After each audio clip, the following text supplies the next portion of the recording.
This is all. Yeah, we're good. All right. Shalom. First and foremost, we want to give all praises, honor, and glory to Yahweh, by himself, Yahweh Shai, by himself, Rakat Kodash. Double honors to the elders and the apostles, great millstone, peace, blessing to the elect. And yeah, we out here once again. We're going to get right into it. As you can see in the title, preparation and the judgment. Okay, because there's a great judgment that the Heavenly Father has purposed. Okay, for the nation, this world, and particularly Babylon the Great, right, which is written of all throughout the scriptures of this impending judgment that's to come upon this place. Now, when we refer to Babylon the Great, it's not the land per se that the Lord is furious at, but the people in the land, right? Because it is the people that pollute the land with their wickedness and their ungodly deeds. All right, and that means that, as we matter of fact, we can start with that. Unless you got something, we can start with Jeremiah 30:7, because that judgment the Lord is going to bring, as it's referred to in the scriptures as Jacob's trouble, it's going to be starting precisely with that, right? Though it's going to overflow and affect these other nations as well. It's a punishment for Jacob for their wickedness. Okay, so it's going to be a very chaotic time, and a lot of people are not ready for that. That's why the title is the preparation and the judgment. Okay, and these people have a lack thereof when it comes to preparation, even at this very point in time, as evils are growing in at a very rapid pace. You know what this is kind of like? It's kind of like how Yahushua warned them that when they see the troops, start to surround Jerusalem, that they should flee into the mountains, right? Let not him that is on the housetop come down to grab anything. Well, you had people that didn't take heed to that, because Yahushua prophesied that decades before it happened.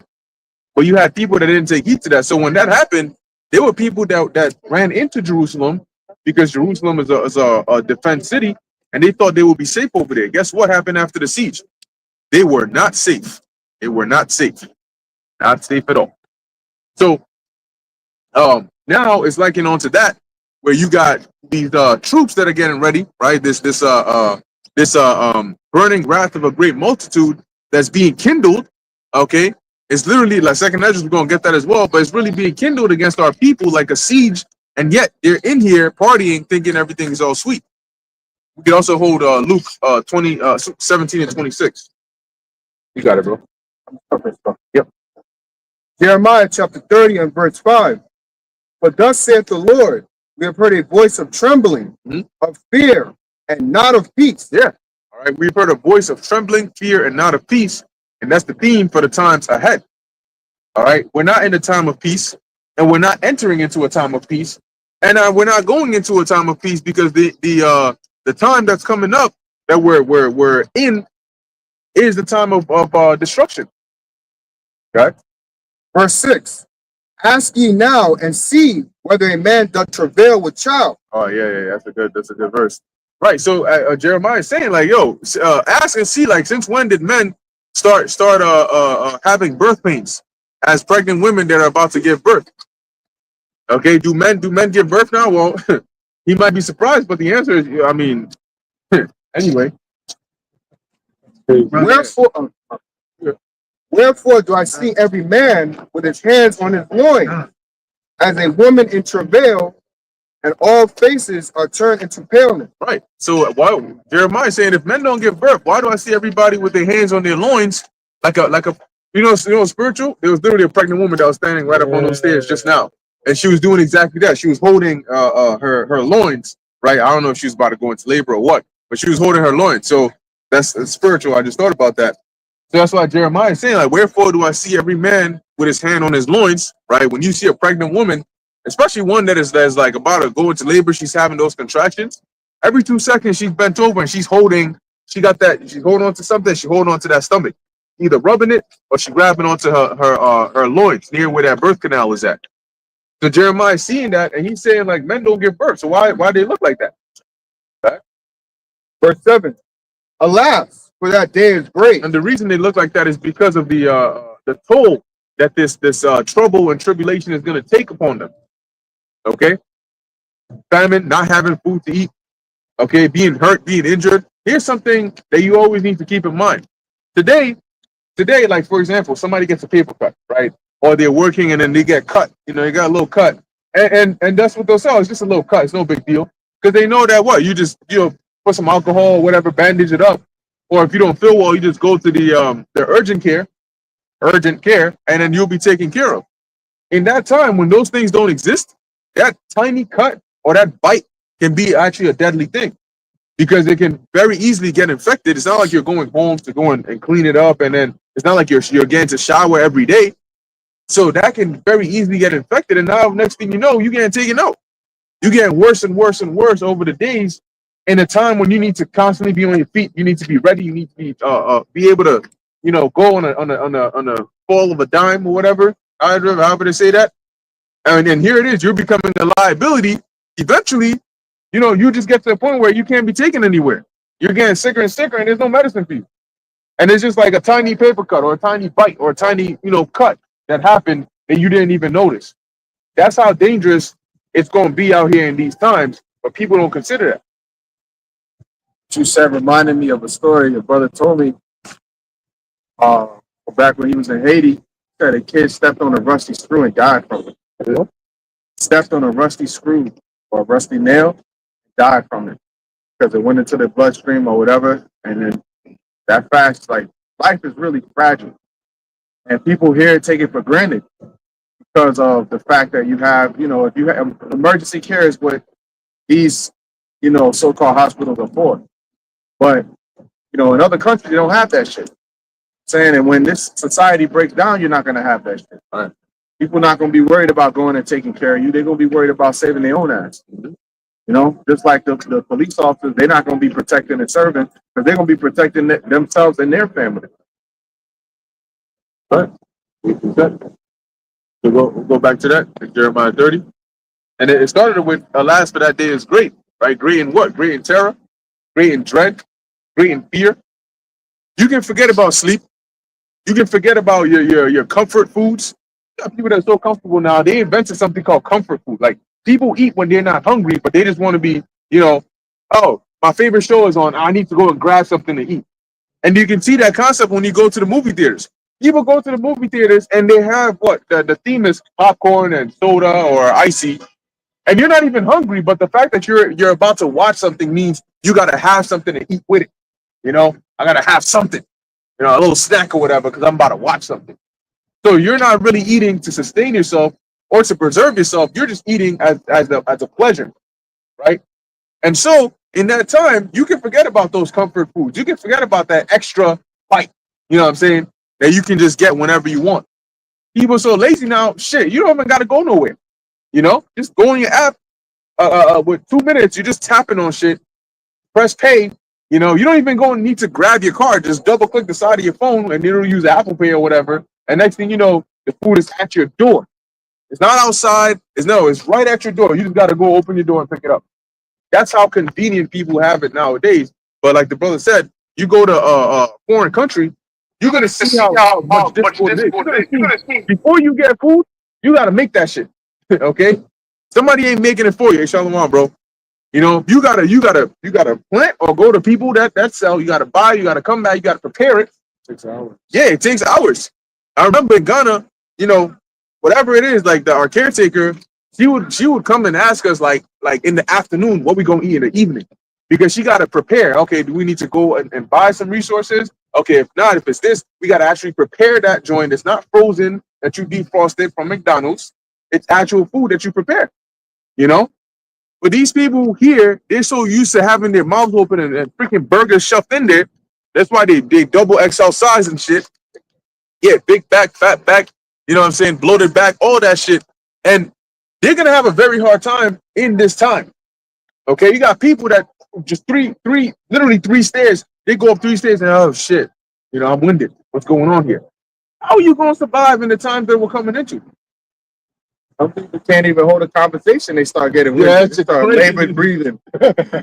That's crazy. What you didn't do anything, bro. You just talking. Moving your jaw. It's tiring you out. You got that much fat rolls on the back of your head, nigga?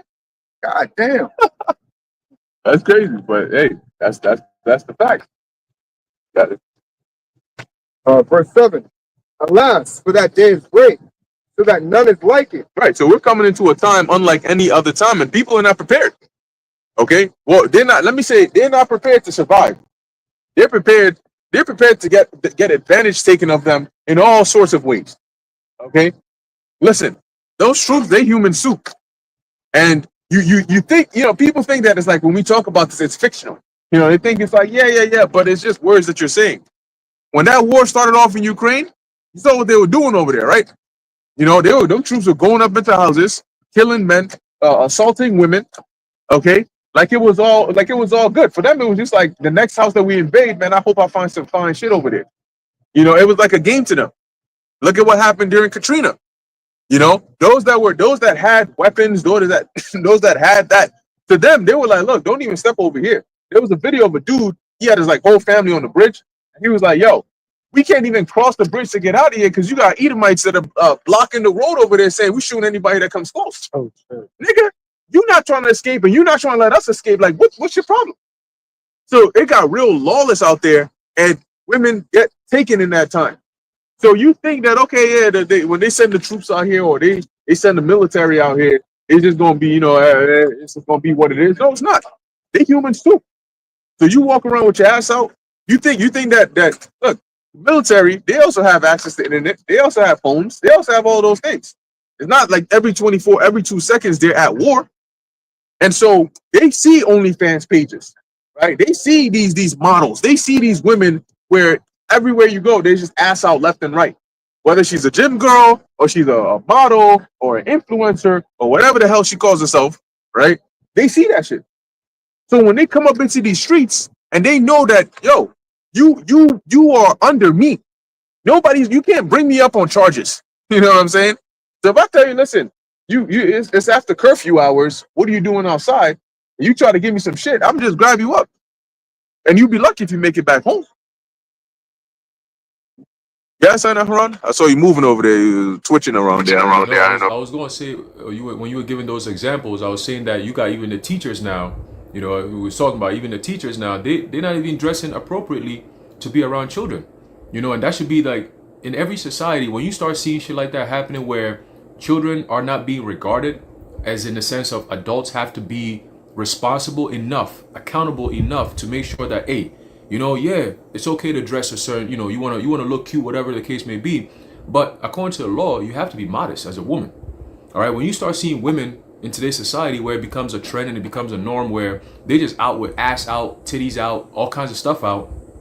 Some women literally go to the gym with no underwear on, bro.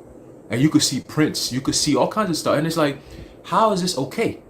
But then you transfer that same energy on social media. They transfer that shit to the schools where these little children, especially the young boys, you have to be careful. You get to a certain age, certain things they're going to look at is natural. They're going to look at it, they're going to be like, oh shit, you know what I'm saying? I remember when we were in school, teachers weren't dressing like that. You know what I'm saying? They were super aggressive. You know what I'm saying? Like the brother at SR said, teachers was looking like Hulk Hogan back then. Brolica shit, deep ass voice. You know what I'm saying? And she would give you a hard time. You know what I'm saying? You're going to get detention, grounding, all kinds of different stuff. You're going to stay late after school, right? When you want to go for recess, you're going to be in class. That's a punishment. Nowadays, they don't do that shit anymore. And I just saw a video today where in high school, and the caption says, yo, high school is not the same anymore. Yes, it's not. In high school, you had this kid going back and forth with a cop. And the cop had a gun drawn at that kid in the high school classroom. And he was like, you better lay down now. And the kid was like, I ain't got nothing in my hands. I ain't laying down. And people are holding him back from going after the cop who had a gun in his hand, man. This is what's going on in these schools. And then the teacher was like, okay, everybody out, out, out. And all the students ran out the class. And it's just this kid and then the cop, and they try to, calm the situation down. But this is where we at. You got, what's that, first week of school, and you got all these teachers with all kinds of, I'm talking about, and they in the class in front of little ass 4th grader, 5th graders, 6th graders, and then they out here wearing all kinds of stuff, and it's like, okay, what is this about? You know what I'm saying? You gotta, again, we live in a different society where you people are doing all kinds of different shit, but you also have to have some type of standard, right? These kinds of attire should not be allowed or appropriate in front of children. You shouldn't be doing shit like that. You know what I'm saying? You just shouldn't be doing it. And the male teachers, they coming in there wearing all kinds of goofy clothing, big ass baggy pants, regular shirt, and then of course the new thing now, you got to put a camera there and do a little TikTok dance. I'm like, you a teacher, bro? What are you doing? It's so annoying, bro. You know what I'm saying? But yet they talking about, oh, what's gonna happen to the youth? What's gonna happen to the children? They're not teaching them shit. You know, they ain't teaching these niggas nothing. These what you call all these YNs and all this stuff. That's why the Lord gonna have to wipe all these niggas out, man. When the troops come in, they're gonna have to wipe them all out, and it's all done by design. Okay, right? They could send your ass to the prison system. They could do that, but guess what? It's too many of you niggas now. So it's like it backfires. You know what I'm saying? It's better to just take you out than to keep you alive, just to feed you in a damn prison. So you're useless to them. You know what I'm saying? So them troops gotta come in and wipe you niggas out. All right, but I just want to add that in there. You got it, bros. Got it. Yeah, I was just gonna add on to your point about it's gonna be a lot easier as well to find women in those days, especially with the integration of AI. Because those soldiers, they could just easily find where you is. It's not just like, oh, okay, I see you on OnlyFans or on the internet. They have access to things that the regular person, even regular people, could find out if they. I'm pretty sure if they download some type of software or something, can find out where you stay at. But they have access to a lot more. When these soldiers come over here, they could find out where you live and be like, yo, I want to be stationed over here. Exactly where you be at, and they're gonna find exactly where you is, and they're gonna take you when that time comes. Why? And that could be the judgment of the Lord. Well, not could be, it's gonna be the judgment of the Lord. But today you have on social media, women think that they're being innocent by putting themselves out there. And I know what the brother Aharon is talking about, because we all seen it, the teacher, whatever, with all right. I'm gonna just leave it at that. All right, and like, yo, in that time, there could be a guy who's across the way, sees that, and is like, yo, The buns of addiction. what? Buns, I thought. Right.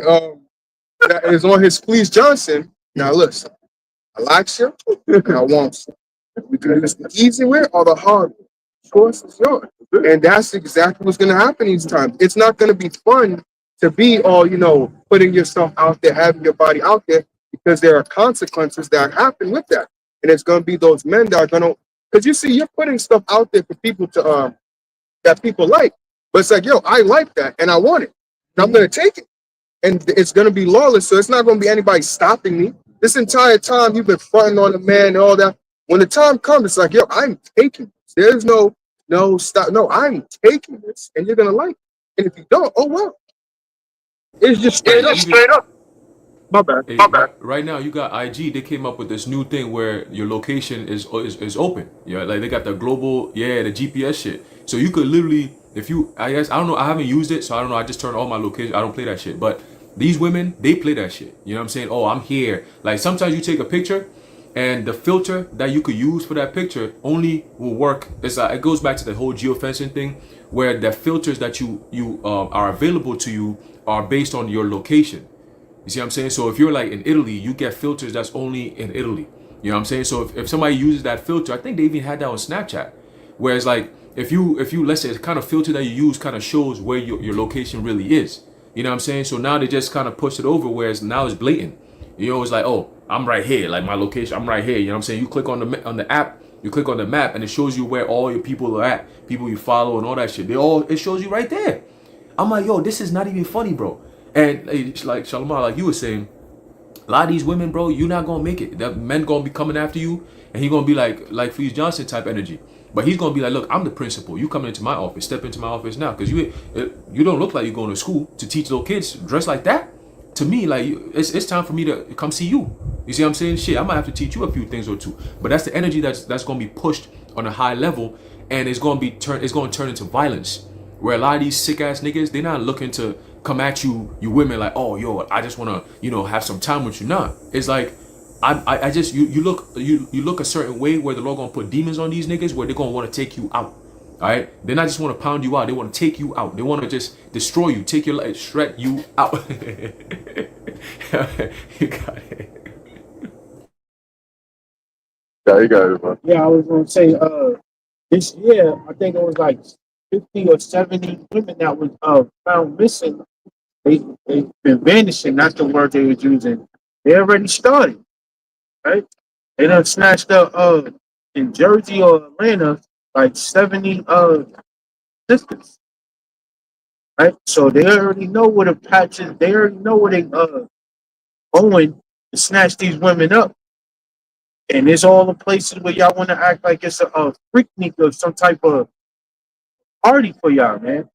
They know the patches and they grabbing y'all up with no problem. So just imagine when it's lawlessness and Yeah. no party.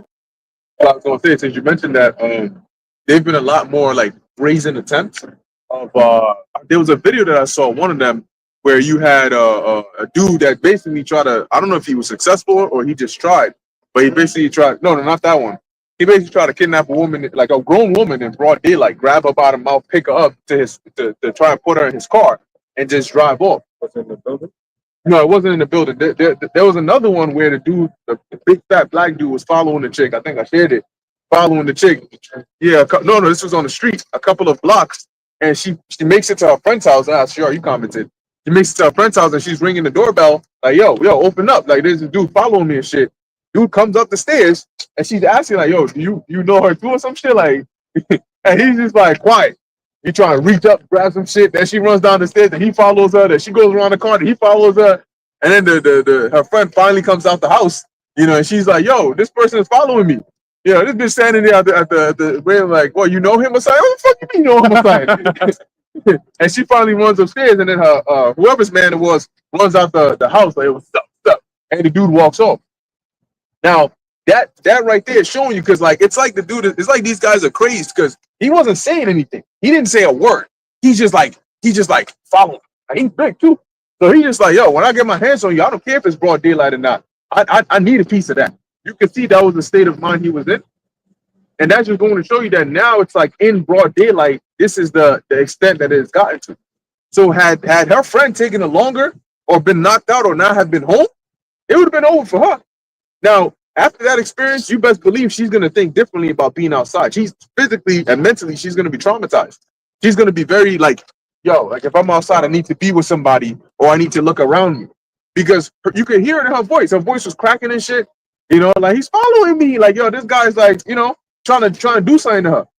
So that's going to be a real eye opener for a lot of women, because prior to that, they think that, yo, like, you hear the way they talk, and it's like, these niggas better watch out. Like, no nigga better try to touch me. But wait, the dude tried to touch you. You couldn't do anything but run. And if there wasn't any help for you, imagine it went this way. Imagine that big guy came out, because you had dudes in the comment board, and this generation is gone. They're in the comment board saying, oh, this guy, he's useless. Why the hell he just ran down the stairs and he ain't chased the guy down and beat him up, or yada yada. And then you had other people saying, well, I mean, what if the dude had a gun? Right? Or you gotta use wisdom. You can't just run on emotions and next thing you know, you get shot up, and now you're done. So he's like, look, the dude, he drove him off. That was the end of the story. But had it gone differently, and the dude actually did have a knife or something and stabbed the guy up, took the guy out the way, now he got access to both of y'all and the crib. And now he's in here. There was another one I saw. It was on the ring camera. And you had a chick, yo, it was like seconds away from this dude grabbing her up. Especially those women that live in houses. They had a dude hiding around the corner near her crib in the nighttime. She comes to her crib, she's like fumbling the keys and shit. She opens the shit quick, goes in, and the second she closed the door, dude is right outside the door. He's like, boom, on the ring camera and shit. And then he's like, shit. And then she says, the people on the inside are like, we're gonna call the cops, leave. And then he finally like leaves. They're like freaking bears, just waiting outside your crib. And there was one more, Salakia, this Edomite guy. Yo, this guy, he just has straight demons on him. He comes to the ring doorbell, and he's just like, bring her out here. The little girl that came in here, bring her out here. He said, I want to, in other words, he wants to sexually assault her, and then he wants to kill her, brutally. And he's just saying it straight up with a smile on his face. Like it's normal. Like, it's like he's asking for a bottle of water. Like, yeah, just bring her out here. This is what I want to do to her. And I want to kill her after that. All right. And he's looking in the camera and shit. And I'm like, yo, these are the kinds of people that are out here. They've always been out here. But now it's like wild animals changing their places and like coming more. You're seeing them more and more in the open. And they're showing you that, yo, the fence is waning. And we're scraping at the door, like in the movie I Am Legend. When the sun was going down and the dogs were right at the shadow, like they were just like waiting. They're like, yo, the sun is gonna go down because it's already started. And the second there ain't no sunlight on your ass, you are done. You are chewed meat. So that's how these people who are coming out the woodworks are like, because this place has sexualized everything. And a lot of these people don't get no buns, you know? So it's like you're dangling food in front of a hungry lion's face. You got some fine shit over here, but you don't want to give me some of that shit. So what's gonna happen once I get the slightest opportunity? I'm gonna take that shit. Like the brother said, I'm gonna take booty time. You know what I'm saying? I was going to say also, we're not trying to like, because some people say, oh, you guys are being fear mongers and things. Yes, to a degree, because you women have, and the brother has it, have been careless. You just, like the brother was saying earlier, after that day, that woman's going to have to, keep her head on a swivel, do the buddy system. Keep her head on the swivel and look around. Because if you watch women, and if you have experienced women going to the clubs and things like that, they just careless. They be out all up at night, 3, 4 o'clock, and it's like, yo, they call that demon time and things like that. My parents used to say like 3 o'clock is like the devil's time or whatever. So what? You have people out at night doing whatever. And usually you have those cases where what? There'll be a chick, right? That'll get taken up and she'll get chopped up into pieces by some madman or whatever. But what? Because it didn't happen to you or whatever, things like that. Oh, nothing's going to happen. I'll be fine. But then you never know when that day happens where it is you. And that happens. And then you even have that movie, I think I remember mentioning Gothica. Halle Berry was in there. I forgot the other chick's name. But you had the owner, apologies if I'm spoiling, but I think it's old as shit now. I think it came like 2004, 2005. Right? The owner of the prison, I think, whatever the owner of the prison, and I think one of the guards was taken because of a female institution where like sent crazy women there.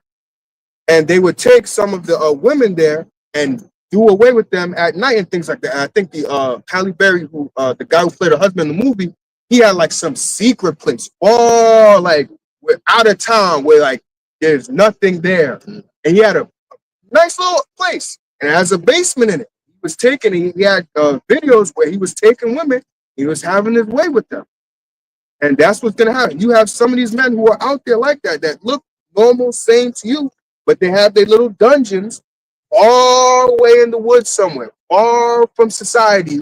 And when they get the opportunity, they get their chance because they see you, they like you, they see you on Instagram and all this type of stuff. They're going to take you and they're going to take you to their dungeon all the way from society. And it's going to be quiet. And nobody's going to hear you scream. Nobody's going to hear nothing. And then at some point, he's going to do away with killing because he's had his fill. He likes what he got his fill out of it. He has his fun. Now it's like, all right, well, I can't let you go. So it's like, I'm done with you. Like in the TV show You, that I never watched it. Oh, you never did? Oh, you should. This guy, the main character, got the little king, right? That he be putting his targets in. Yeah, it's like a book, whatever. It's just you can't get out of it once you're in there.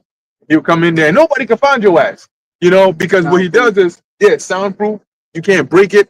But what he does is he hides it in plain sight. It's a place where nobody will check to look, and he'll come in there. He'll bring you food and shit, But that you were like his. You know what I'm saying? His spectacle. If he was obsessed with you. His what? Pet. Yeah, his pet. A lot of these people, they ain't just gonna want to come and talk to you and try to woo you over to get you like them for what? They got things they like about you. So they just gonna take the things that they like. And it's just like at that point, when your life is your heart is boom, boom, boom, boom, boom, boom, and you're stuck in that corner and you're thinking, yo, like, what do I do? A lot of these people don't know how to pray.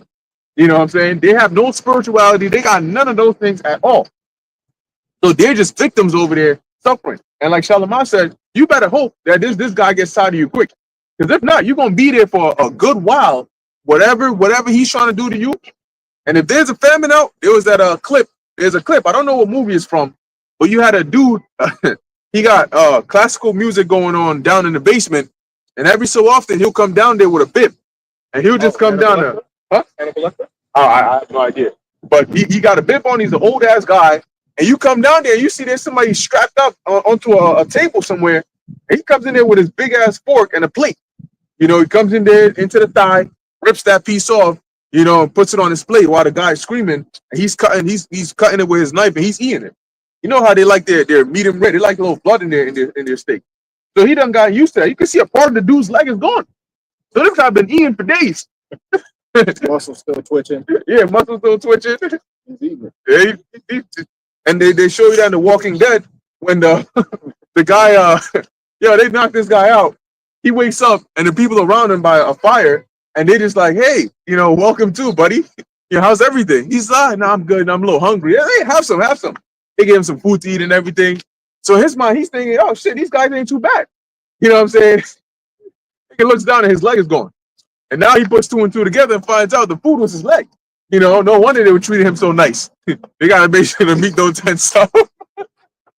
They might do that shit too. I seen a video of a Hamite back in the day. They broke the guy's legs, they snapped it off, Oh fuck. and then they start putting it in his face like, hey, nigga, eat it. You don't see these type of horrors, man.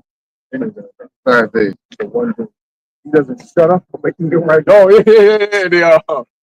Yeah, they are Gordy people and shit. So they do that. Anyway, what we got? I think it was Isaiah 13 and you got that? 32 and 9. Oh, we bring that up. Isaiah 32 and 9. Rise up. Like, because we dealing with the preparation and the judgment, right? So these people not preparing is going to lead to that judgment. Rise up, ye women that are at ease. Rise up, you women that are at ease. And a lot of these women are at ease. Men too, okay? But it's like it's funny, right? Because now in this society, the kind of men that women gravitate towards are weak men, fickle men, doing TikTok dances every 2 seconds and stuff. How are you gonna protect her when things go down? They don't exercise, they're not strong, they're not mentally strong. So when all hell breaks loose, what they gonna do? The woman gonna look to them for help, and they're gonna look to the woman for help. Now y'all 2 bitches looking at each other looking for help. So as it says, rise up, you women that are at ease. You think everything is all sweet. You literally live for nothing, okay? Just to be hoes and go out and party and we outside. Ratchet pool party. Hear my voice, ye careless daughters. Yeah, you careless daughters. And the Lord called them careless. They've been careless from the jump. But now, without that, because somebody can be careless, but with proper boundaries, right?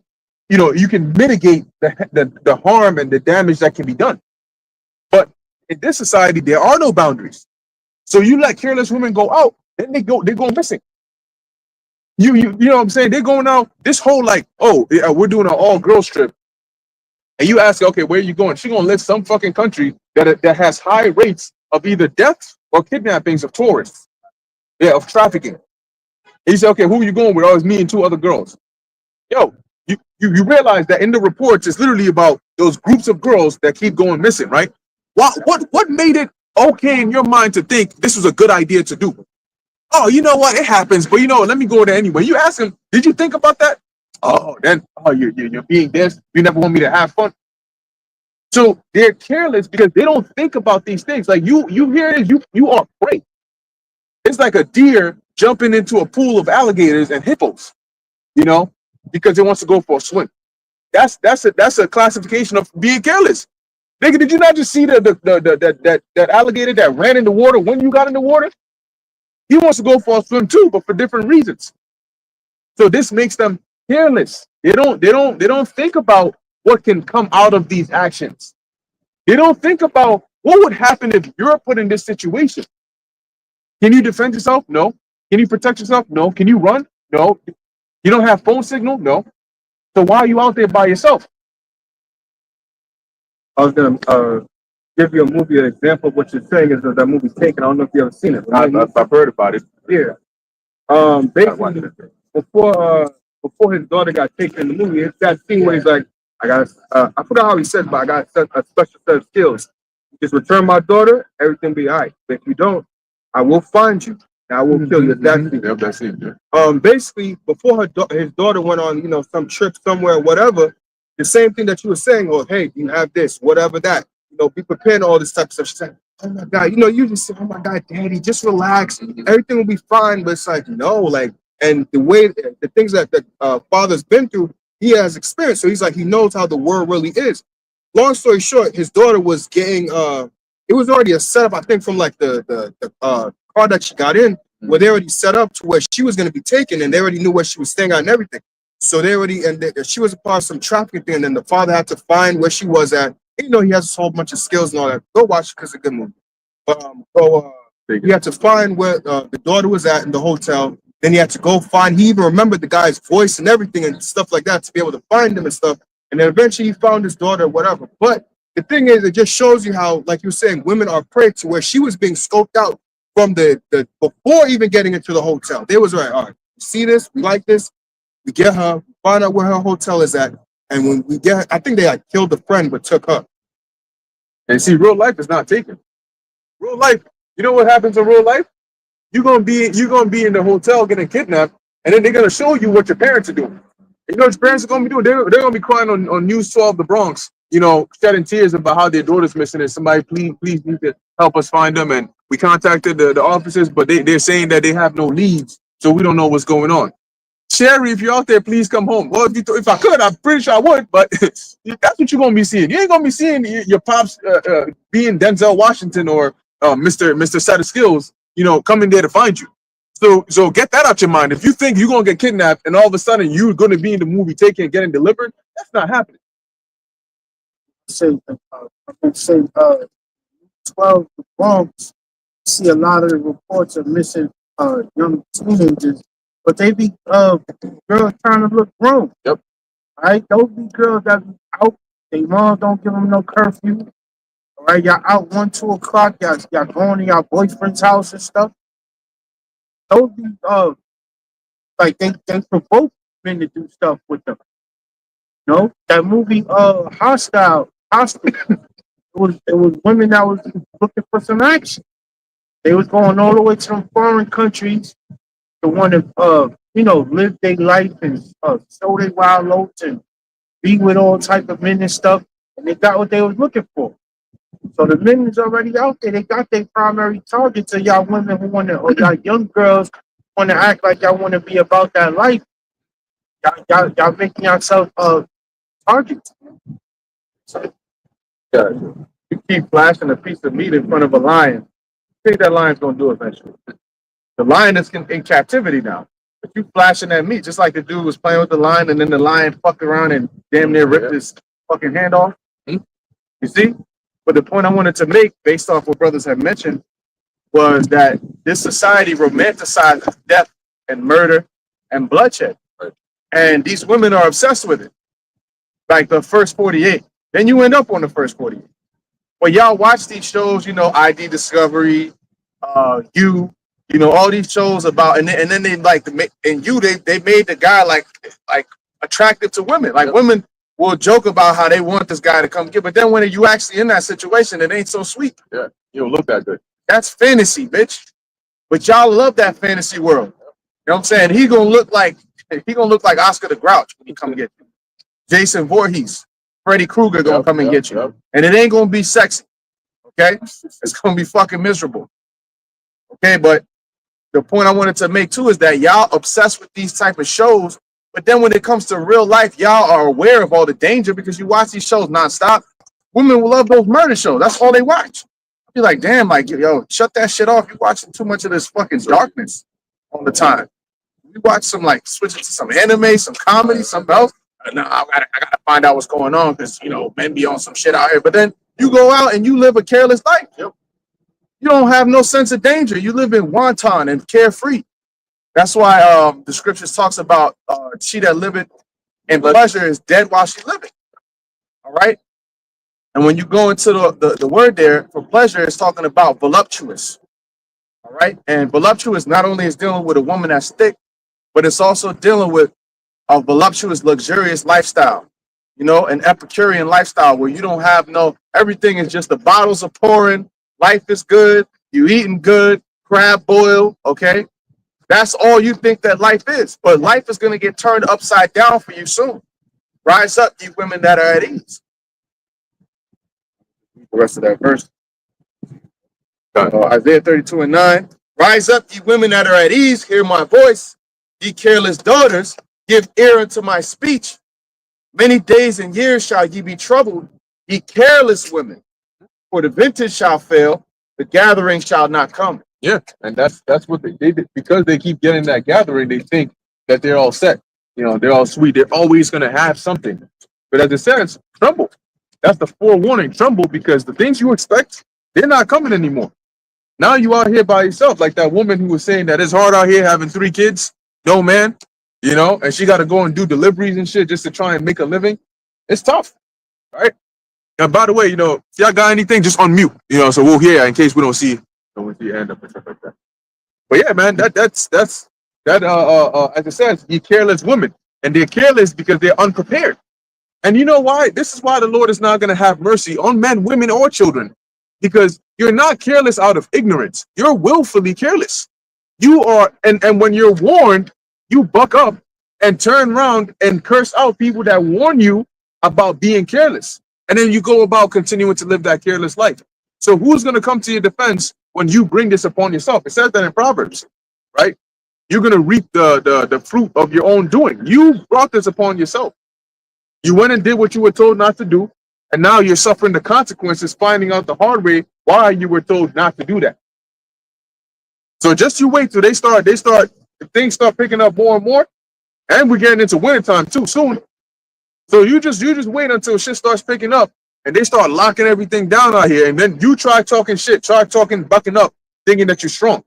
And you're gonna find out the hard way when there's a your teeth is falling out because there's the back of a gun hitting you in the mouth. Not once, not twice, maybe 3 times. And then you get kicked in the ribs. And them boots that them troops wear, man, they hard. All right, they hard ended. So you get bang right there in the ribs, you're gonna shut up. You want to be a man so bad, you're gonna get you're gonna get treated like one. You're not gonna get treated like a tender, dainty woman, because you ain't one at the end of the day. Like the woman, I did the video on the woman who got mauled to death by a pit bull. Yeah. The pit bull ripped her fucking arm off, man. And then it was biting into her lungs, her heart, and she still lived for a little while. That's the most terrible part about Yahweh Shem Yahushua. He'll do a judgment like that, and you think, all right, put them out their misery. No, you're gonna have to feel this, okay? And then you a small little skinny woman, and you got a big ass dog. What sense does that make? You should have a man around at least to say, like, he can corral the dog. You in a tiny apartment with a big ass pit bull barking orders at him. That's what she did. She was telling the pit bull to do some shit, probably smacking him around or whatever. And the pit bull was like, okay, bitch, fuck you. And then they didn't even kill the dog yet, apparently. They're like, we're going to think about it. We're going to see. Yeah. Maybe he was right. Hey, where we at? Oh, was that Luke? Yeah, Luke 17. Let's get that real quick. This is the book of Luke 17 and 26, and it reads, "And as it was in the days of Noah, so shall it be also in the days of the Son of Man. They did eat, they drank, they married wives, they were given in marriage until the day that Noah entered into the ark, and the flood came and destroyed them all." Yeah, so they're going, and that's why it says it's going to be like that, because they're going to keep living this hard-headed, ignorant lifestyle until before they know it, we're not here anymore, and all they're seeing is the judgment taking place. It's like being you're about to be besieged and you're not preparing, and then the enemy is coming and coming. They're setting up everything they got, and before you know it, you're under siege, and you're wondering, wait, when did this happen? And that's why it's gonna feel to them like sudden, like a sudden thing, like a sudden clapdown. Oh shit! All of a sudden, I see these over here. And wait, they're everywhere. Oh, they're here too. Oh, they're here. Yeah, they've been moving in here. We've been telling you that they're coming. They're over here now. They're over here now. But nobody wants to listen, and they walk past and they think, oh yeah, look at these guys. What could they possibly be talking about? They're always out there, Man, may God have mercy on them, and man, may God have mercy on us. But a lot of you people are not going to have that mercy when the judgment comes to pass, because the judgment is not a coincidental or a miscellaneous action. It's targeted. Everybody that gets hit has been targeted. So your judgment that is shot at you won't miss.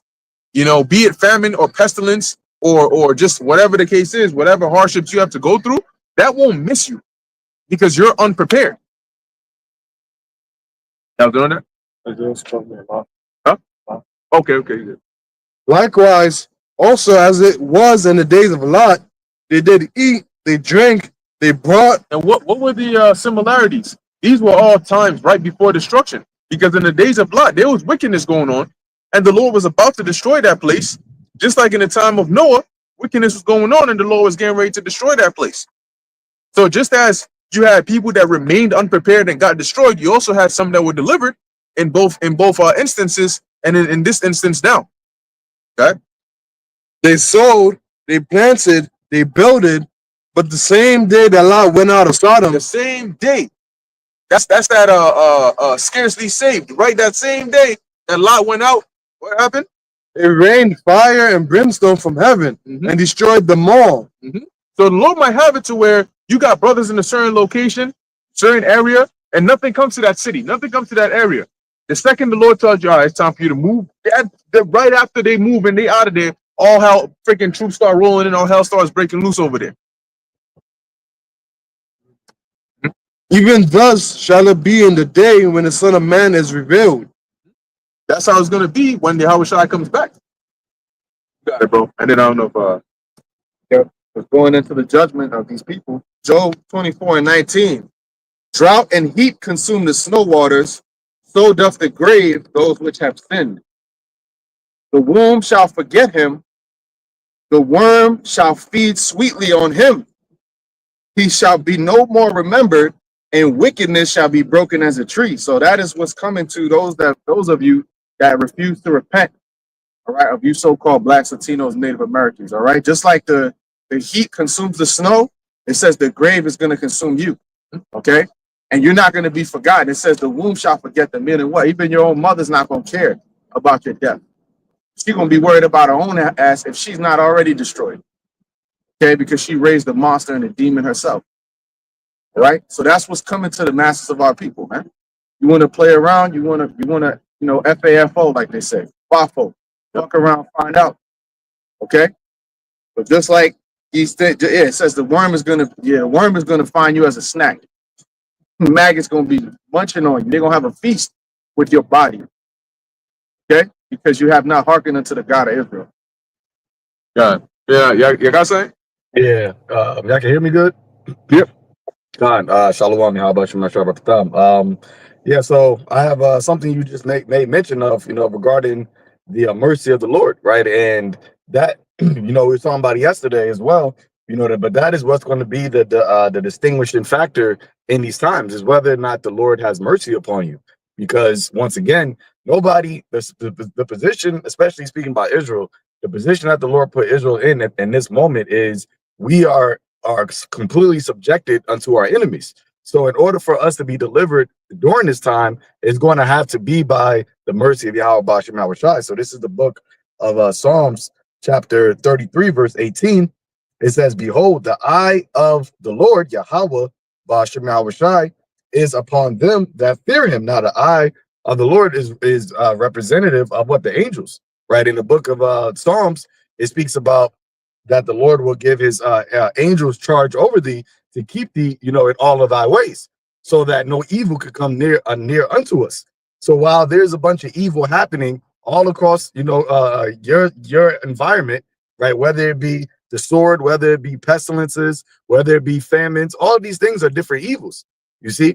But the Lord said that he would have his eye upon those that fear him, right? It says, upon them that hope in his mercy.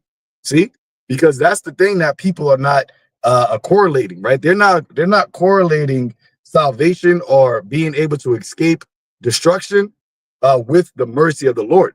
They think it's either going to be by their own means or by chance or by somebody coming to save them that really doesn't have that capability to do so. So really the Lord's mercy is upon them that fear him. And I was watching, I seen the movie before, but last night I was watching a movie, The Fifth Wave, and how she, basically, they was getting invaded by some, alien invasion, whatever, but different waves brought in different types of calamity, which brought in different types of death. And the girl, she first lost, the guy that she had a crush on. She said, I didn't even see him after the first wave, but now he was just gone. In the second one, she lost her mother to a plague. Right? No, that was the third wave too. So she lost her mother to a plague in the third wave, right? And then in the fourth wave, she lost her dad to the sword. Somebody he got shot up. And once that happened, in the midst of that, she ended up being separated from her brother. So all of these things were happening like day after day, where she was just going through these different calamities. But when she lost her dad, and at that point she was by herself, she ran into the woods. And she was just screaming, right, holding herself like, I need my dad, knowing her dad wasn't going to come back, knowing at this point She was just by herself, and whatever type of survivalist skill she had, that was what's going to either make her or break her. But obviously plot armor, right? I got that. Yeah, she had the plot armor, but these people out here don't got plot armor. So she was out there screaming in the woods, and then she goes, God, she screams for God. But the thing is, it is not gonna be no God that's gonna save you in that time, right? The Lord said that you shall cry unto him, but he's not gonna hear you, and that's ultimately because when you had time to choose him, right? When you had time to hear him, you didn't take heed, right? You didn't want to choose the ways of the Lord. You chose the ways that displeased him. I believe one more scripture, now I'll pass it. Isaiah 20 to like Isaiah 65 verse Isaiah 65 verse 12. It says, therefore will I number you to the sword, and ye shall all bow down to the slaughter, because when I called, ye did not answer. When I spake, ye did not hear, but did evil before mine eyes, and did choose that wherein I delighted not. So all of this time, you got these people choosing the things that the Lord doesn't delight in, and they're choosing it, willingly, right? They're and proudly. We speak about how they Elder Menachizakba do all those videos of how people pridefully comes up against the truth. Well, there's going to be a consequence for that, and that's the time that we're coming in right now, is the consequences for not choosing the Lord's ways and not choosing to fear the Lord, which ultimately would bring the mercy of the Lord. But you got it.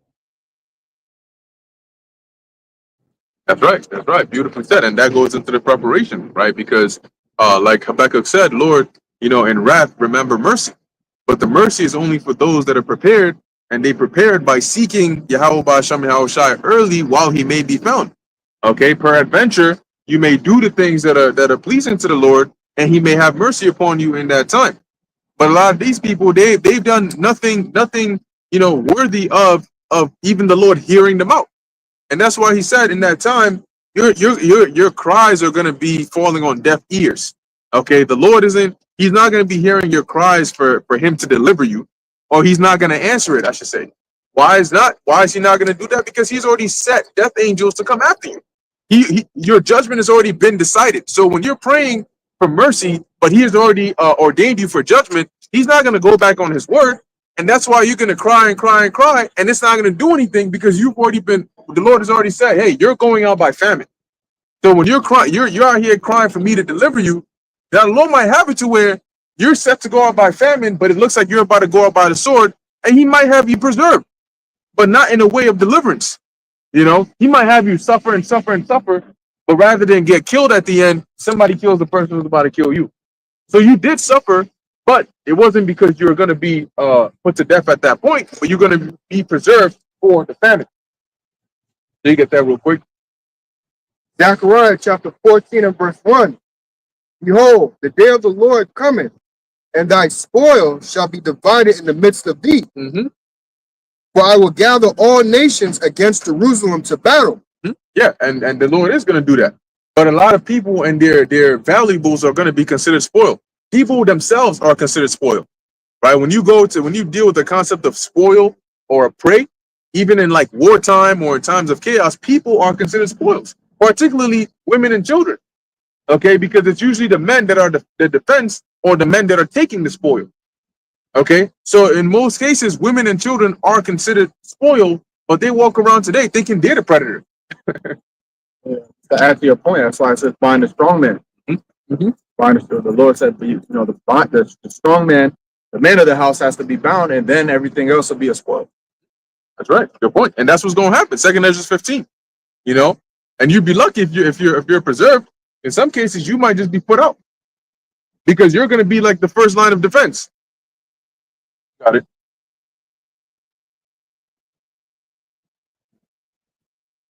Verse 2.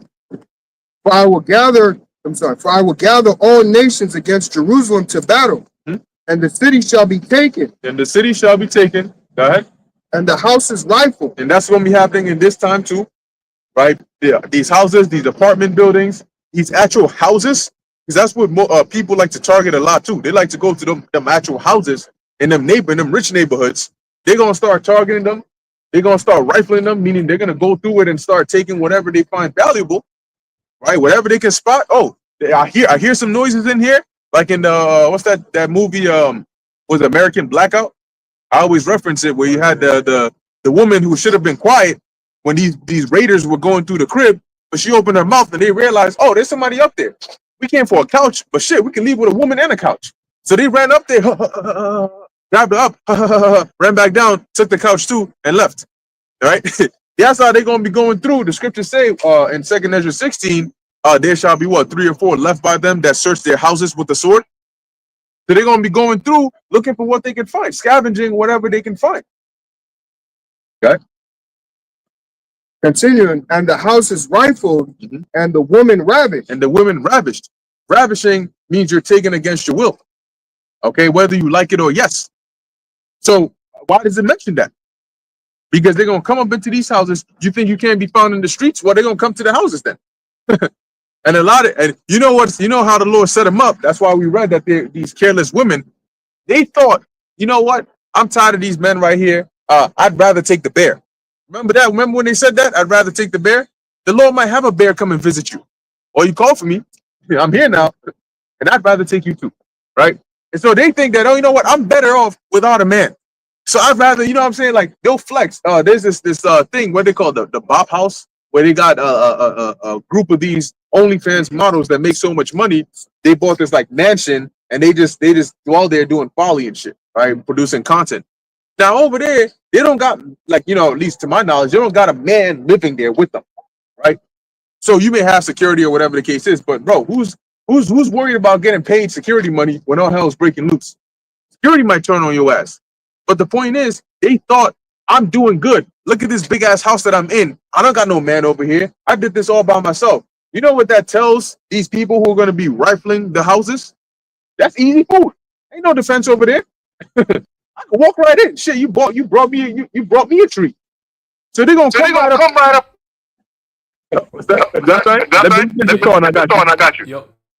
So they're gonna walk right up in there, like, yo, ain't no defense up in here. Put the gun away, bro. It's just a woman. And after that point, you know what I'm saying? It's going downhill. It's getting shredded from there. You know, shredders unleashed. Unwalled villages. Yep. Hey, Khan, I got a quick precept here. It's the book of Lamentations, chapter 5, verse 7. It says, our fathers have sinned and are not, and we have borne their iniquities. Servants have ruled over us. There is none that doth deliver us out of their hand. We get our bread with the peril of our lives because of the sword of the wilderness. Our skin was black like an oven because of the terrible famine. And remember, there's no new thing under the sun, right? This is what Jake actually went through. And now the Lord's going to bring that same spirit back again. All right, because remember, time, the Lord doesn't dwell in time. Okay, time is just something that he created as a concept for us to govern ourselves here on earth. All right, time, space, matter, that whole concept, right? That's something that's, the Heavenly Father is out of that. He doesn't dwell in that space that he created. So he is the one who you could say, oh, but that happened thousands of years ago. Well, shit, nigga, listen. The Gibeonites, all right, the Lord plagued Jake, all right, during the time of King David because of the Gibeonites, because of Saul. When they made an oath with the Gibeonites that we're not going to fuck with you, we're going to leave you alone, right? During the time, I believe it was during the time of Joshua. And then Saul came back and said, nah, fuck that. We're going to start slaying you niggas. What happened? The Lord says he going to fuck up Israel because of that. And they were not even Israelites. Okay, but because they made a covenant with Jake and Jake had broken through Saul, the Lord started to plague Israel. And then David had to go and speak to him and say, hey, listen, what can we do to make things right? And then they were like, yo, give us 7 of Saul's sons. That was the only way he could have made it work. Why? Because they broke a covenant. So regardless of time does not really change anything. So the point I'm making here is when the Lord says he's going to do something to you, you might think, oh, that was generations ago. Like how people say to you, oh, we're in 2025. Like, nigga, 2025 means you're closer to the judgment than ever before. Shit, the judgment that's coming, if you were in 1925, you could say, oh, we're in 1925. Because the judgment, it wasn't coming at that time. But 2025, you're that much closer to the judgment that we've been talking about than ever before, man. All right, here's the key right here. Verse 11, it says, they ravished the women in Zion and the maids in the cities of Judah. Okay, so that's the key. Like Bakar mentioned about women being ravished, okay, being taken against your will, being seized. All right, because that can only happen when there is no law and order. All right, whenever there's a societal breakdown or there's chaos, it's always women and children that suffer the most. All right, why? Because you are the weaker vessel and you become an easy target for whoever might be stronger than you. And when you look at society today, it caters towards women. And when you have a society that caters towards women, women become careless. It's just how it is. All right. If they were living in like Nigeria or in Gaza somewhere, they'll be much more resourceful with not only with their time, but also with their hands. All right. You'll be able to do things to make you more of an asset, not just the way you look. The way you look becomes it's not going to be an asset in the troublous times that we're about to enter into. It's going to be more of a it's going to make you a target. All right. That's why it says in Isaiah 4:1 that 7 women shall cling on to one man. All right. And at the end it says what? That he shall take away our reproach. Okay. The reproach all goes into not just the troubles that you're going through, but also your looks. Because when you go into that word reproach, it goes into the word pudenda, which is what? An external sexual part of your body, which is your ass. Okay, your ass, your tits. These are all things that's going to make you a target to men. Okay, so they're going to be coming after you, man. They're going to be coming after them cheeks. That's the pudenda right there. All right, they're going to be coming for all of that. Okay, and then women are going to begin ravished, seized against your will, taken against your will. Okay, pillaged left and right, man. It's going to be the norm to see or hear a woman screaming and nobody's going to help her. All right, you're going to have men who going to be, because remember, I was actually talking my Eve about this the other day. I was like, yo, get ready because the next door neighbors, they're going to start bugging out soon. And she's like, what do you mean by that? I was like, well, when times get tough and you have all these people living in one house at the same time on top of each other like that, food becomes a difficult thing. Just to feed all these mouths at the same time, everything is mad expensive. What's going to happen? Frustration is going to build. You're going to have men putting their women to death because women become so loud and impatient, and it's like, yo, you stressing me out. I told you, calm down, man. I'm trying to work something out here, And she's like, oh, if you don't help us, if we can't eat food, what we gonna do? Like all these different things, right? So you could add all that, the frustration that's going to build up, and when, like the saying that says, desperate times call for desperate measures. You're gonna have a lot of men, a lot of women, a lot of people putting each other to death because of the frustration. You're gonna be hearing arguments that's gonna turn loud as fuck. Like you're gonna be in your apartment hearing shit like, damn, like what the fuck? Yo, it sounds like somebody just got slapped with something. Like, yo, it's gonna be the norm. Okay, it's gonna be the norm. You're gonna see women in the streets. You're gonna see them bloodied up, fucked up, you know what I'm saying, asking for help. Women running out in the streets talking about, please help me, they're chasing me. This is what's gonna happen. Why? Because the tables are going to turn. And we always say women have the safety when society is kept in an orderly state, where you have police around, where you have some form of simp ass niggas, weak ass niggas that just have the loud ass mouth that could just talk shit because there's everyone around. But if it's just you and them, they're not going to talk back to you. Them type of dudes, they're all out here. And they're here to prop up these whole ass women, these Babylonian women out here. Okay, but when the system collapses, who are you going to go to? Simp ass niggas ain't gonna be there to save you, because you're not gonna be running to simp ass niggas. You're gonna be running to the real men of the Lord. Okay, that's why it says we're gonna be made precious as fine gold. All right, the Lord says He's gonna make a man more precious than fine gold, man. Even more precious than a golden wedge of Ophir. Okay, so we could give you a gold bar and be like, here you go take care of yourself. They're gonna be like, no, I want to be with you. Fuck the gold. You are the gold. You are the prize. Because I can have the gold, but guess what? That makes me a target. But if I'm with you, I'm good. I'm protected. You see what I'm saying? So these are all things that you women have to start thinking about. And you notice, I think we mentioned this yesterday too. And before, I think I sent you a video on that. Another chick got taken out by the Lord. All right, another one of these so-called models and shit. She had a fat old ass and all that. She'd be traveling around talking about, oh, I'm out here in Jamaica taking pictures, making my cameraman horny. Like, stupid bitch, right? She's doing all this dumb shit. Guess what? The Lord just took her ass out. She out of there. And guess what? All that whole ass shit she was doing on Instagram, guess what? That page is left blank. Ain't nobody keeping that shit active, right? So your page dies when you die, bitch. You out of here. All right? So all that fancy shit that you women are doing right now, you might want to slow down and start taking reality as in like, yo, this shit is about to get hard. It's about to get difficult. What do I do in order to preserve my life? Okay? What do I do? Like, start thinking reality shit. Stop putting cameras out there in public and then y'all just dancing in front of it. That shit is stupid, bro. It's the dumbest thing, right? And social media literally has killed people's alertness.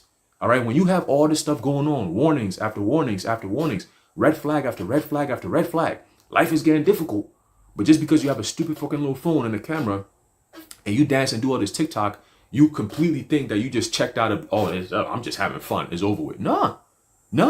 That's why it's going to come upon you suddenly, because you out here still kept in the spirit of folly, man. Straight up folly, bro. Left and right. All right. That's why the scriptures tell you in Proverbs, how long will ye simple ones love simplicity? Okay. Simple ones, silly, foolish. All right. You love simplicity. You love the folly. The spirit of folly is great here in America, man. Right? Folly said in great dignity. That's what you see here in America. All this TikTok videos we be watching is all mostly folly.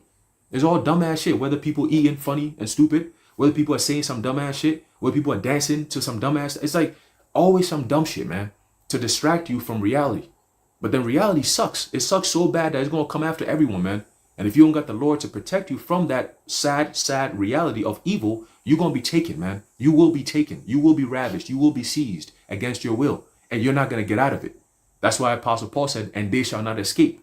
All right, they shall not escape, man. They didn't say, he didn't use an example of sudden destruction coming upon them as a man in a field working hard. And then he said a woman that's travailing. They use that for a reason, because that state of being as a woman in travail is a very painful time. Okay, and there's nothing you can do about it. You can't stop the pain until the baby is delivered. You can't stop it. It's the same concept of the times that we're coming into. You're not going to stop it. Okay, you got it, bros. That's right. Let's get that. Second Ezra 17. This is the book of Second Ezra, chapter 15 and 22, and it reads. Hey, and I'll say this too, man. Honestly, what it's going to come down to is obedience, right? On every level, right? From men of the Lord, from those that are around you. It's just being able to listen and just follow instructions. In that time, like, you won't have time to like debate and go back and forth, and we got to do no. If the Spirit tells you to do something, follow it, right? And if the man of the Lord tells you to do something, you follow it. If you try to bicker, what happened when John the Baptist's father even questioned the angel? He doubted, and he went, and Lord made him mute, until John's birth, because the angel got offended. Like, nigga, what? I'm here to lie to you. You know who I am? So in that time, and I say that because I saw a video of once again, and now it's become commonplace. This chick was walking in the neighborhood, and then once again, there's a random guy following her, and then she crossed the street, then he'll cross the street. And she'll cross the street, then he'll cross the street. Then she'll wait, he'll wait. Cross. And she's like, okay, he's following me. So she sees some other guy walking his dog across the street. And so she crosses there, and then he stops, he notices. So she crosses and he's like, what's going on? You know this guy? She's like, no, he's just following me. So now the guy crosses and he's standing there. So he's standing there, the guy who's walking his dog is standing there, and the chick is there. And then this is what the chick, she thinks that this is the brightest thing to do. While the guy's still there, let me start walking off again. And so the guy walking his dog is like, no, wait, stay right here. When he leaves, then you go. But that man thought, yeah, you know what? He's following me, but because you're here, I can just walk off. So you walk off, and then he starts following you sometime again, or goes the other block and meets up with you. Now what? So once again, that quick thinking, that survivability is not there. And that's why you're going to have to be very, very careful and obedient in these times, because the slightest thing you do what Saul did with Agag, where you go and think, I'm going to do what I think is best in this situation, even though the Lord told me to do a particular thing, you're going to get cooked straight up and down. Go ahead. Second Ezra 15 and 22, and it reads, thus saith the Lord God, my right hand shall not spare the evildoers, and my sword shall not cease over them. Yeah, and people are constantly doing evil now, and they have none. It's not even in their wildest thoughts of thinking of stopping or slowing down, because they don't see it as doing evil. So the Lord said, what? He's not going to spare the evildoers. Go ahead. And my sword shall not cease over them that shed innocent blood upon the earth. Yeah, and you got Israel doing Esau doing that, and Israel doing that, right? Going around just shooting people. Nowadays, I've noticed too. There've been a lot of reports of shootings in New York, okay, in the Bronx, in Westchester, you know, in New Rochelle, in different parts. Yeah, and really, yeah, like I was saying, all around. But there's been like this like, and you know what it is? Sometimes it's not that there are more, like an extreme amount more shootings happening, but there are more reports on it. You know, they're more like they're making it more widespread, so now you can hear about it more. And then all of a sudden, it makes it feel like it's happening more, right? It's like when you finally, you know, see a new car and you're like, oh, this car is this, and all of a sudden you're seeing it everywhere. It's always been there, but now your brain recognizes it when you see it. So they've been. I've noticed that a lot. There's been a lot of like either somebody crashing a car, stabbing somebody, but a lot of shootings that they've been reporting nowadays, which is interesting because it comes at a time as this guy Trump is talking about bringing in these troops to these various cities to what? To reduce crime rates. But before I go ahead, you got something, Zaquan? Okay. Go ahead. Fire shall go forth from his wrath and consume the foundations of the earth.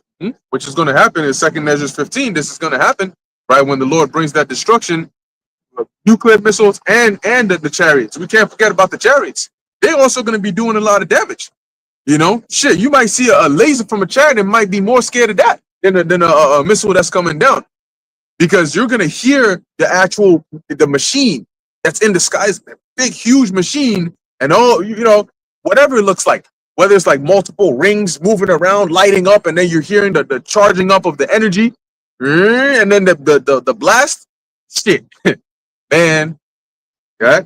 And the sin is like the straw that is kindled. So they're going to be burned up. They're going to be lit up. Go ahead. Woe to them that sin and keep not my commandments, saith the Lord. Yep. And you know, and then once again, like we keep making reference to this, but it's the Spirit. The Lord is having he had social media out there because you bear witness to your own selves. You know, you're telling on yourselves by putting it out there so brazenly. This is what we believe. Yeah, this is what we're thinking. Yeah, this is what we're saying. These Hebrew Israelites this, these Hebrew Israelites that. So the Lord is like, yo, you want to act innocent? I have the records. You gave me the records. You went on camera and recorded it right there of yourself saying, I don't give a damn what you believe in. Oh, this God that you serve, I don't give a damn. And they'll do it on camera. You know what I'm saying? Like, they'll do it on camera. So it's very obvious and apparent what the iniquity that you've done. And we get to see it as well. So, and then I've been going through it, right? In Isaiah 44, Isaiah 43, the Lord keeps mentioning that Israel is his witness. You guys are my witness. You guys are my witnesses. God? I will not spare them. Ye children withdraw from their violence and defile not my sanctuary. Yeah, so the Lord said what? He's not going to spare them. So when that judgment comes, the Lord is the one who controls whether you get mercy or not. The Lord is the one who controls whether you end up in some concentration camp and get let out, or if you end up in there and that's going to be to your demise. That's controlled by the Lord. And for a lot of people, see, he said he's not going to spare you. So what does that tell us? That tells us that, hey, if we see some crazy judgment going on and you're not getting delivered and the Spirit is not on us to help you, we know why. Because you're one who warranted that judgment. We're not going to jump in that way just because you look a certain way or you're crying or whatever the case is. Everybody's going to be crying. What makes you special? So are you either on the right side of the Lord or on the wrong side of the Lord? And we're telling you now, the days of preparation are waning very quickly, and the time of judgment is at hand. Like, we're seeing it. We're literally seeing the time of judgment right before our eyes. And soon we're not going to talk about it anymore because we won't be able to talk about it anymore because they're clamping down. And soon you're just going to have to live this actual judgment. There's more than that. Add on real quick. This is the book of Zephaniah, chapter 2, verse start at 1 in the NLT. And it's the subtitle says a call to repentance, right? And this is exactly what we're out here for, man.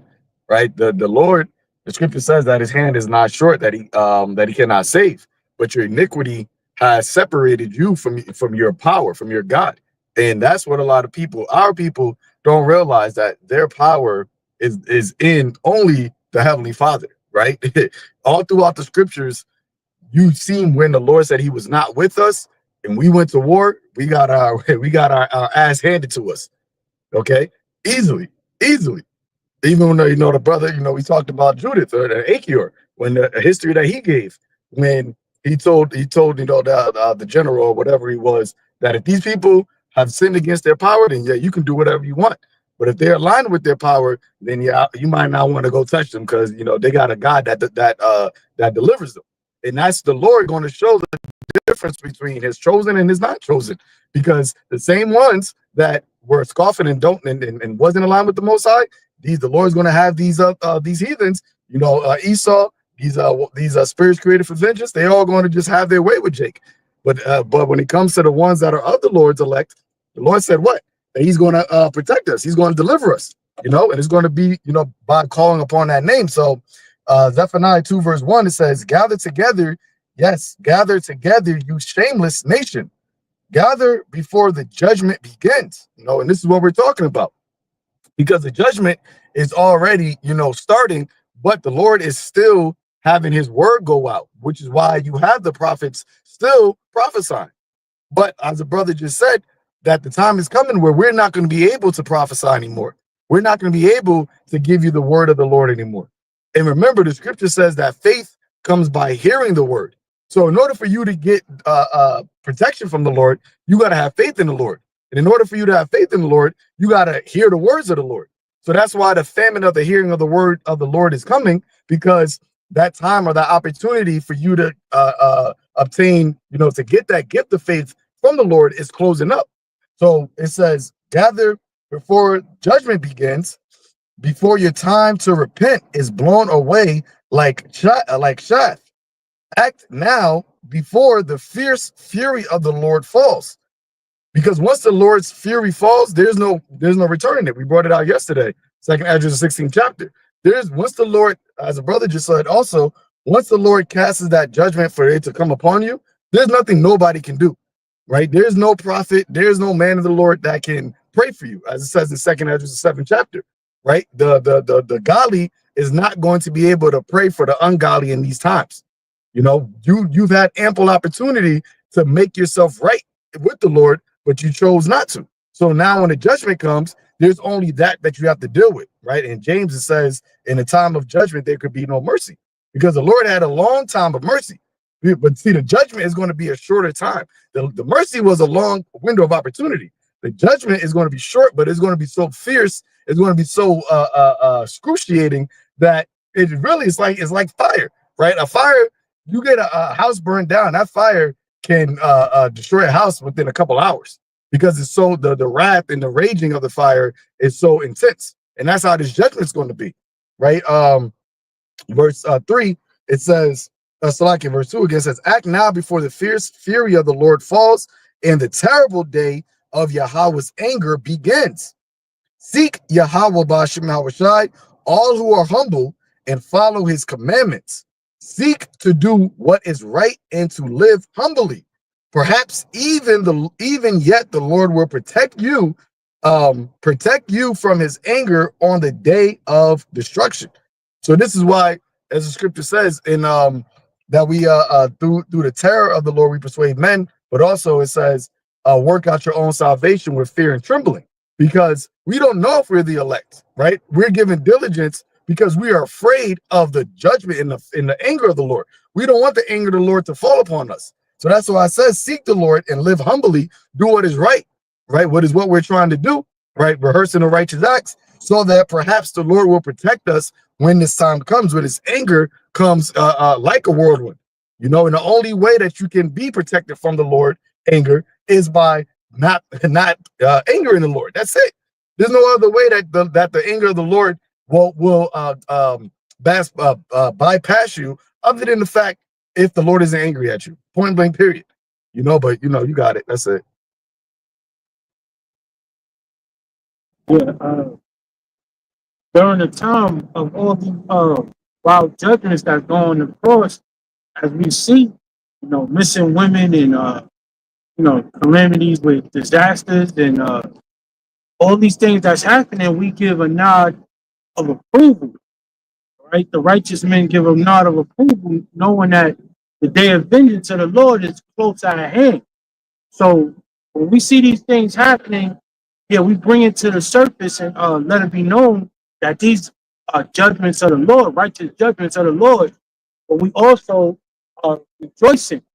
You know, a lot of things that happen, y'all look at it and be like, damn, why is this happening? And it's a shame that that happened, but we don't look at it like that.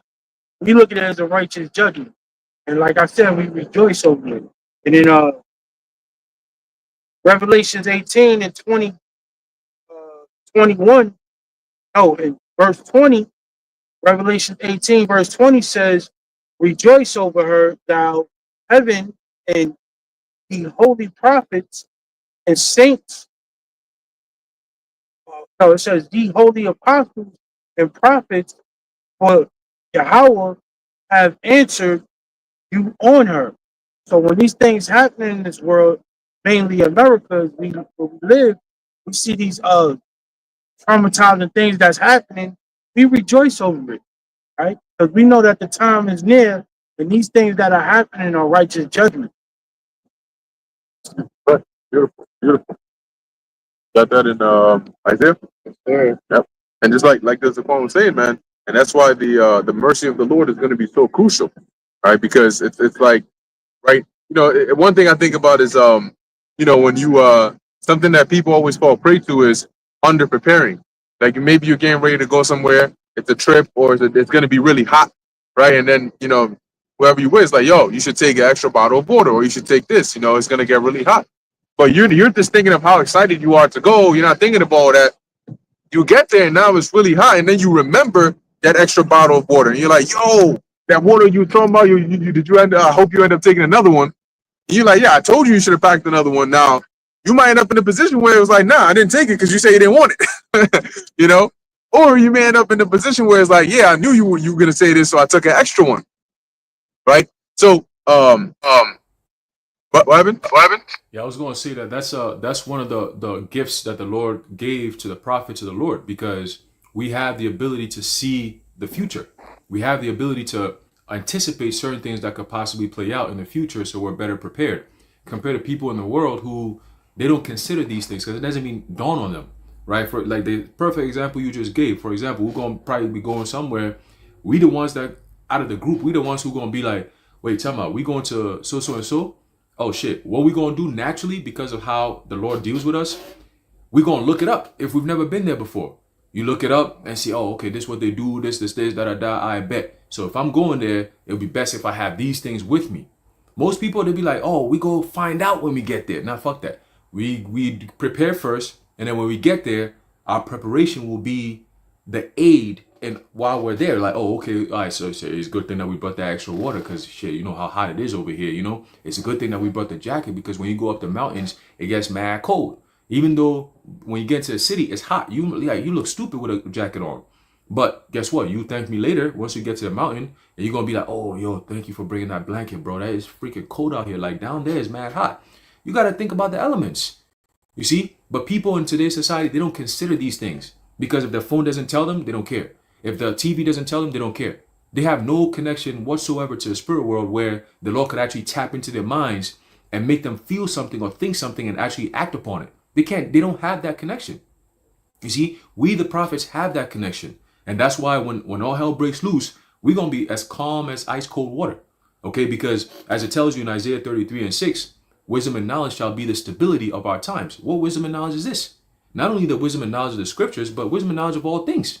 Right? We go into the history, we go into the herbs, we go into the weather, we go into the earth, we go into so many different things. But ultimately, wisdom and knowledge of who? Yahweh Ba'ashem Yahweh Shai. Okay? That, oh, yo, the Lord made us turn right because there's a reason why he's making us turn right. We're spiritual enough to make that connection. These people are like, why are you turning right? Yo, everybody's going left. Let's all go left. No. Hold on now. You can go left if you want. But the Spirit's telling me we should go right. Let's go right. And then when we go right, at first it might not seem like, it's the right path to go because you got all these different obstacles. Then you'd be like, yo, I see why everybody's going the left way. But let's go through the right way. Something's telling me to keep going straight. And as you keep going, ultimately they're gonna believe you. Be like, oh, okay, all right, cool. I'm gonna just follow you then. You go through all that shit, and then you end up in a place where you're like, whew, see, I told you, man, the Lord has something here for us. At first it seemed like there was nothing here, but now look at all this food. Look at this house, look at all this shelter. Like, if we would have gone that way, you hear the gunshots, you hear people screaming and crying over there, right? These are all things that the Lord is going to do for his people, his elect. He's done it multiple times. Just go back and read the scriptures.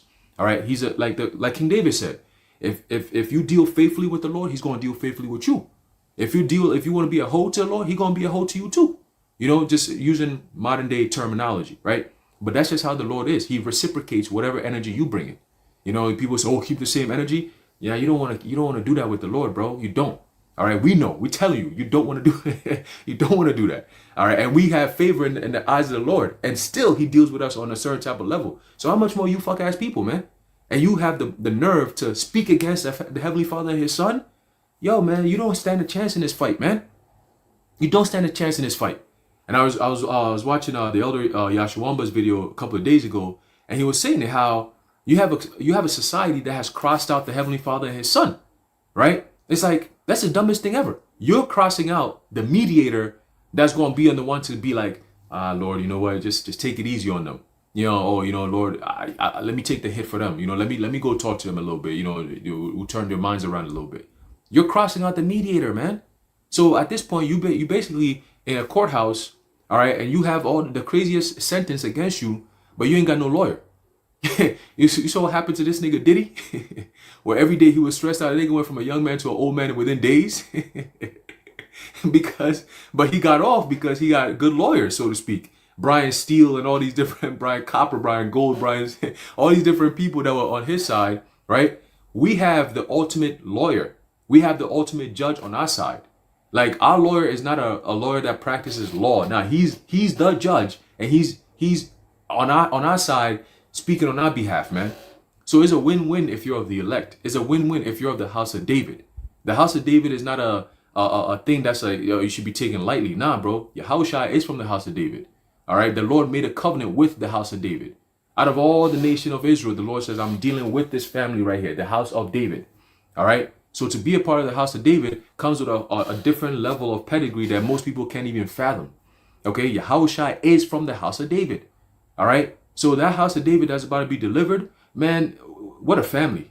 I mean, damn, if you're part of that, think of the Rothschilds now. Okay, think of the Rothschilds now. Everybody think of, oh, the Rothschilds. When you think of corporate world and you think of the Rothschild family, yeah, that's big. Oh, yeah, that's the Rothschilds, man. Hey, you know what? Hey, that's the Rothschilds. They run the world. You know, nobody want to say anything against them. It's going to be the same thing, but a billion infinity times on a whole nother level when it comes to the house of David. If you're known to be a Bakar Math of the house of David, or Itazom of the house of David, or, you know, Aishayar of the house of David, or whoever of the house of David, you're on a whole nother level when it comes to, you know, being identified in the nation of Israel. Okay. But it all starts from now. Okay. And it starts from that small little faith that we have in the Lord that grows to become something even greater. Okay. And the whole nation is going to come from the house of David, the line of David. All right. Because the elect is the house of David. Okay. That's who the Lord's going to deliver. All right. But I say all this to say this, that ultimately with the things that's about to happen, the things that are about to unravel, you're going to see that the Lord actually does have favorites. You know, contrary to popular belief, no. The Lord actually does have favorites, and you're going to see how things are going to fall in line in favor of the elect. When the Lord says the beast of the field is going to be in league with you, right? The angels are going to come and camp around you. You're going to be fed. You're going to have shelter. You're going to have water to drink. You're going to have all these different things. You're going to sing aloud upon your beds, right? In a time of trouble, right? Your minds are going to be stable. Bro, what more do you need? That's why we don't stress about shit that's about to happen. We rejoice because we know in those times is when the Lord is going to show out the most. Like I said, go back into our history, the nation of Israel as a whole, and you got a whole bunch of wicked ass niggas. 2/3 of our nation is wicked, and yet the Lord looked out for us, man. How much more when He separates His elect and says, I'm going to pull you away from these wicked ass niggas and I'm going to take care of ya. You know what kind of love that comes with, man? So everything we're doing on this side is not for nothing. We don't care what people have to say. Oh, y'all just wasting your time out there. Oh, y'all really believe in this? Bro, it has nothing to do with you. Okay, when the time comes, you're going to see why we were investing so much in this. You know how people invest in crypto and all this extra stuff? Well, guess what? We investing in the spiritual crypto, man. Crypto means hidden. Okay, we're investing in the hidden gifts that the Lord has stored for His elect. We're investing in that. We're giving our lives as a bodies as a sacrifice to that blessing. So when the time comes, we're not going to be bugging. because we know what we put in to get what we're going to get back. All right. And ultimately, it all leads to salvation. Yo, man, listen, man, we got something great coming. All right. So fuck what the world is saying, bro. They can say whatever they want to say. Why do I care about somebody who your opinion, your thoughts, your whatever you guys say doesn't really make a difference? It doesn't matter. For nigga, I don't even know you. You're not important, bro. Yo, all these people who got main character energy, but you're not even a cast on the movie. You just somebody who's gonna be destroyed.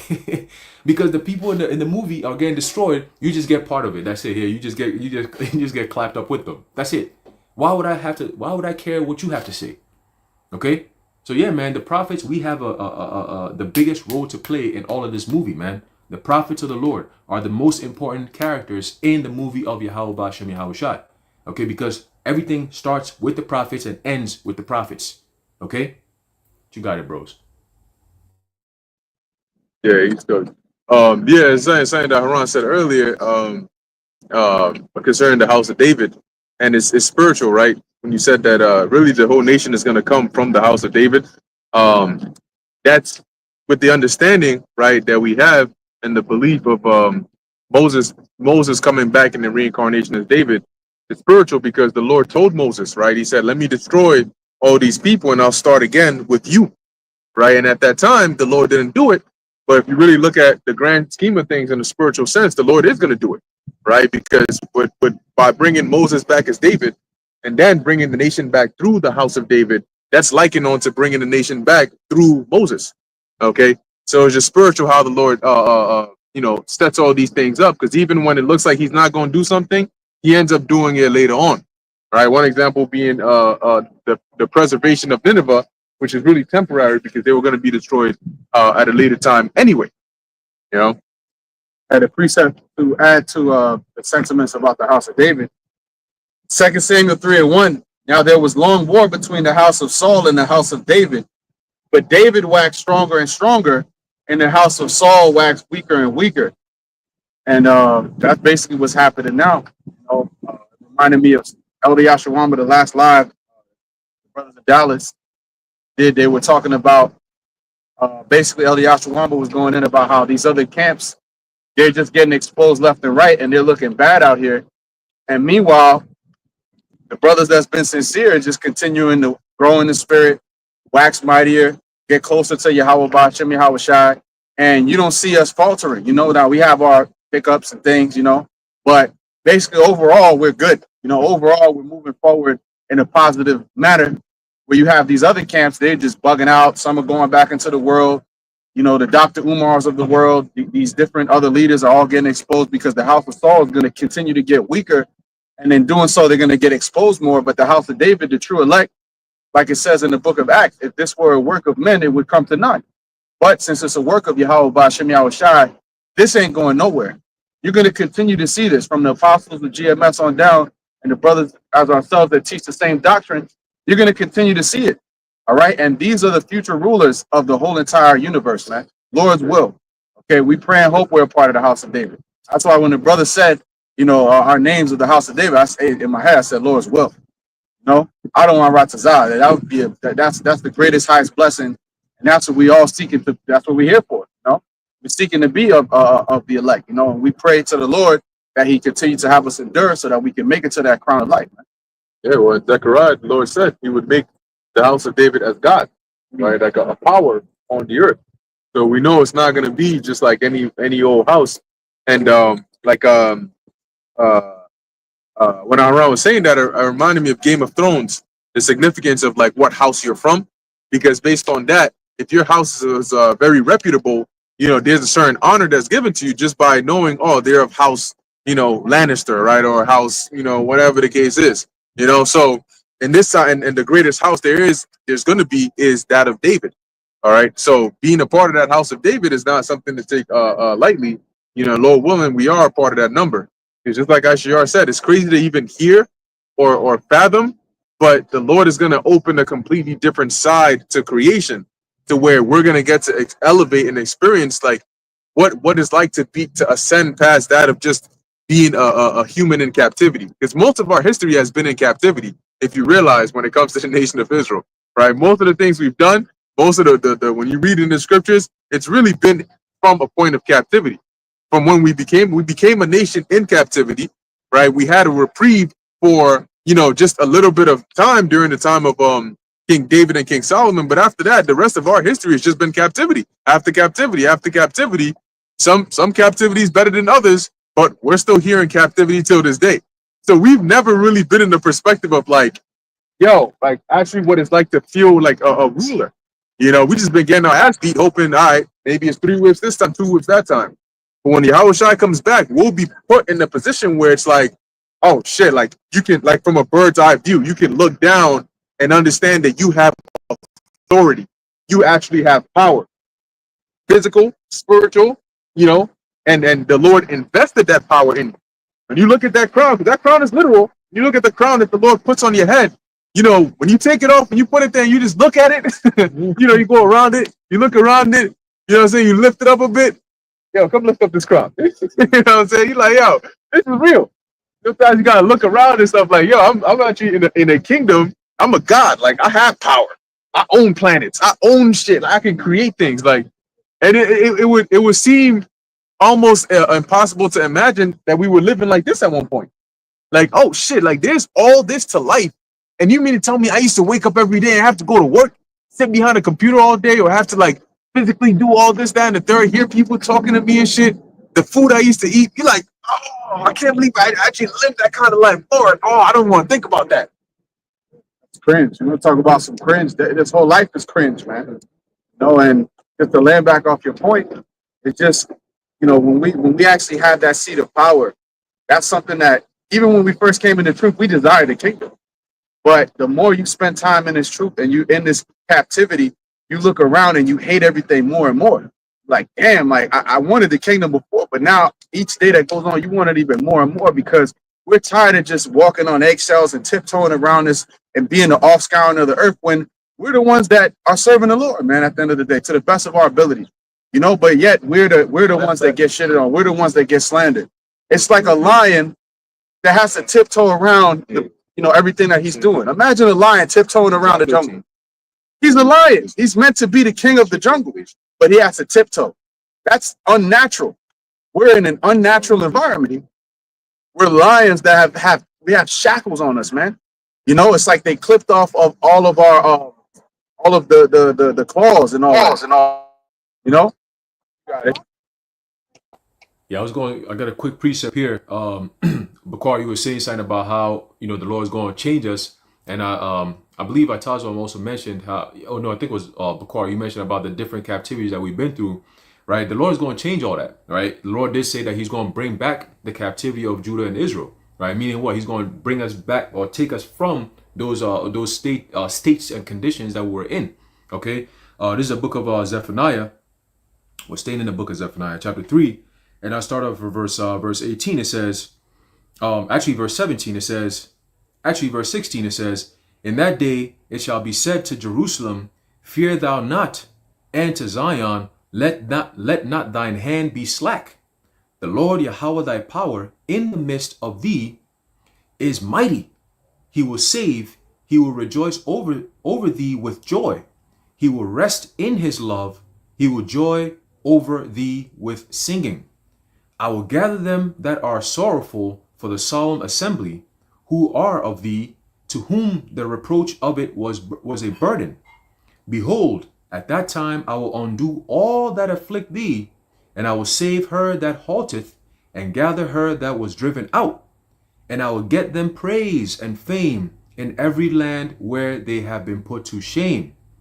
Okay, it says at that time, verse 20, at that time I will bring you again, even in the time that I gather you, for I will make you a name and a praise among all people of the earth, when I turn back your captivity before your eyes, saith the Lord. Okay, so that is what we're waiting for, and that is synonymous with this right here. As we're speaking of the house of David, there's a book of Amos chapter 9 and verse 11. It says, in that day, all right, the same day that we just read about in the book of Zephaniah, it's not talking about just one specific day. It's talking about a time period, right, where we're going to actually start seeing these things, which we're seeing now.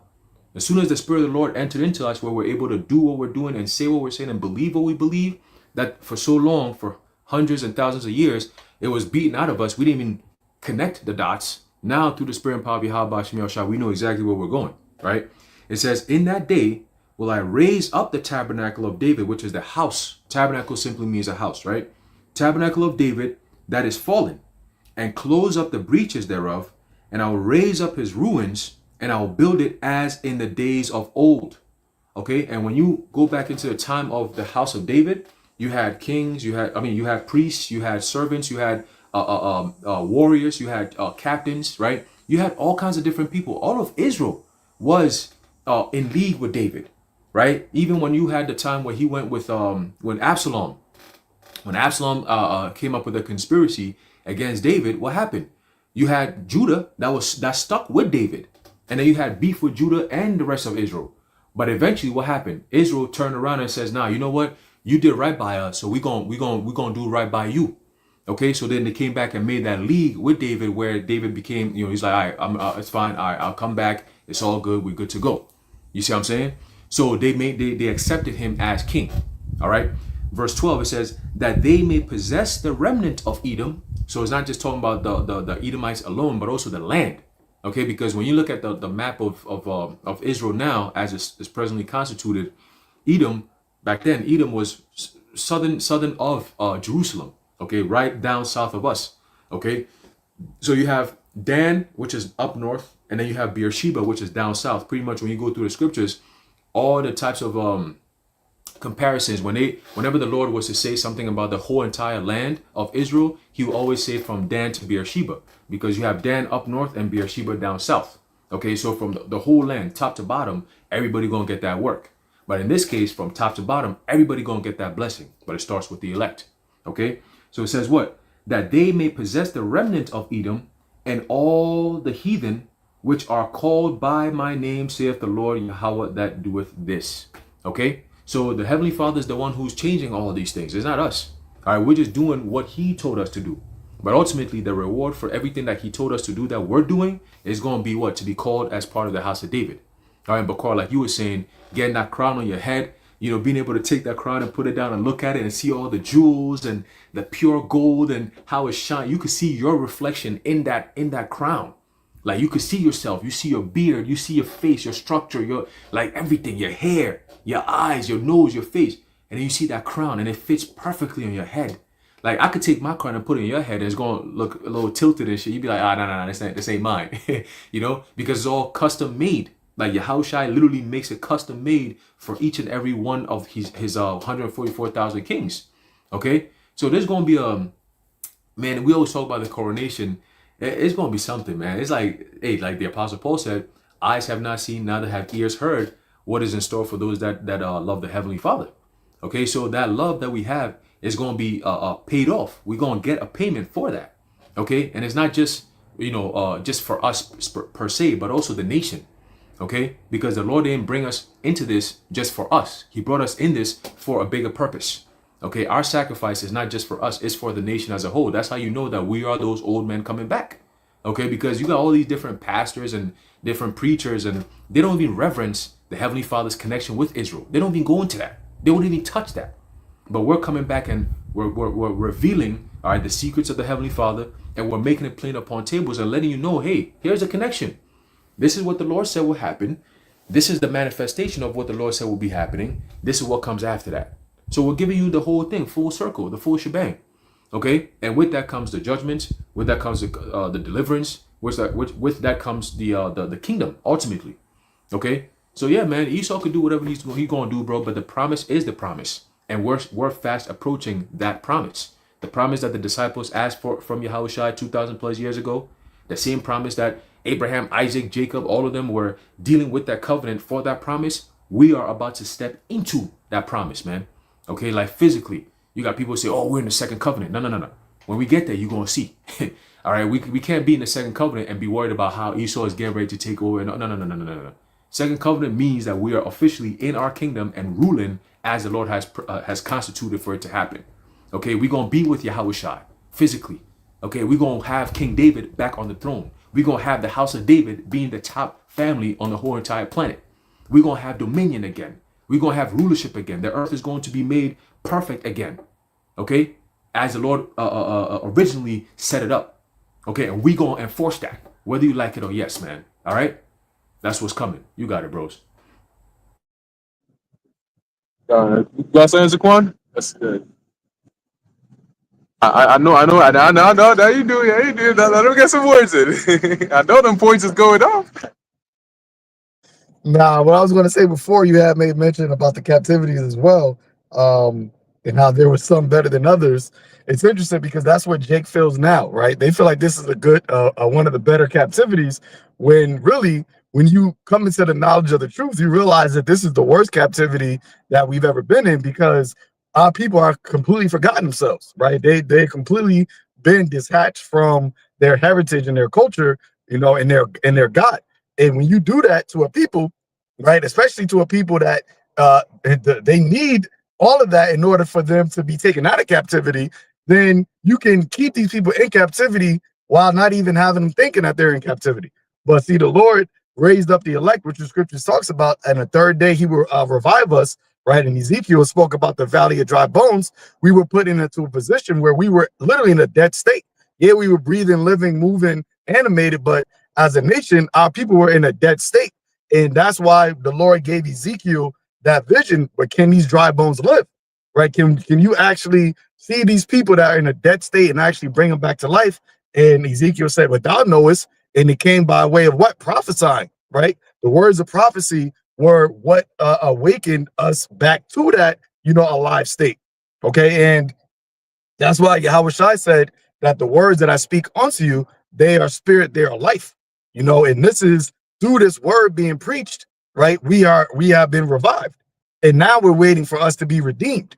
Okay. And once that takes place, brothers going into the house of David, that house being restored, right? That third temple, that spiritual temple being built, that's a house that can't be broken. It won't be like the old houses, right? When the Lord said he will raise up the house of David initially was built through the physical war. Yeah, David was spiritual, but he built it through a physical war. This house is being built through a spiritual battle, a spiritual war. And that's something that Esau can't destroy. That's something that he can't get to, which is why he's doing all these things now that he's doing, setting up, the people of the Most High, Jacob's trouble. But it really is only going to come down upon the heads of the wicked, as it says in Jeremiah, the 30th chapter. But once Esau actually touches that house, right, the anointed, that is when the Lord going to step in and say, "Nah, you can't touch this house. You can't have your way with this special sanctuary, with this temple. It ain't going to be like the time of Antiochus or the time of 70 AD, the time of the Babylonians. None of that. That the Lord is going to send his son back, which is why Yahweh Shai sits upon the throne of David." So something real quick. 2 Samuel chapter 7. I'm gonna start at verse I'm gonna start at verse 18, and I'm gonna jump. It says, "Then King David went in and sat before the Lord and said, Who am I, O Yahweh power, and what is my house that thou hast brought me hitherto?" And that's the same mindset that we have, because we look at ourselves like, who are we to be able to get this knowledge, to have the hope of being a part of the gods of the earth like that? Like we didn't come from some great, we did, spiritually, but on this side, we didn't come from some great lineage of the parents that or should I say the line that we came through. It wasn't something like noble or all these things, but through the spirit, we actually do come from a noble household, right? We come from that, Lord willing, we come from that first family that was created in the heavens. So that is why the Lord is raising us up right now. Reading on, it says, and this was yet a small thing in thy sight, O Yahweh power. Now think about that the Lord set up David, and it always is like, we know Yahweh Shai is on top, but you have David as an actual man, right? Yahweh and Yahweh Shai has a special relationship that nobody else has on entire existence. But then you have the first man underneath him, and David, that name is going to be the name that is clearly still resonates throughout now and throughout all of eternity. So being King David, you have so many people, trying to say, "Oh, I'm King David, all these things."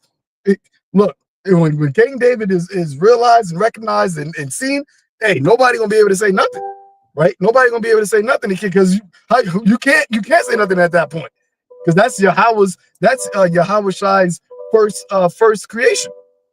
So we reading on. It says, and what can Salakia, my bad.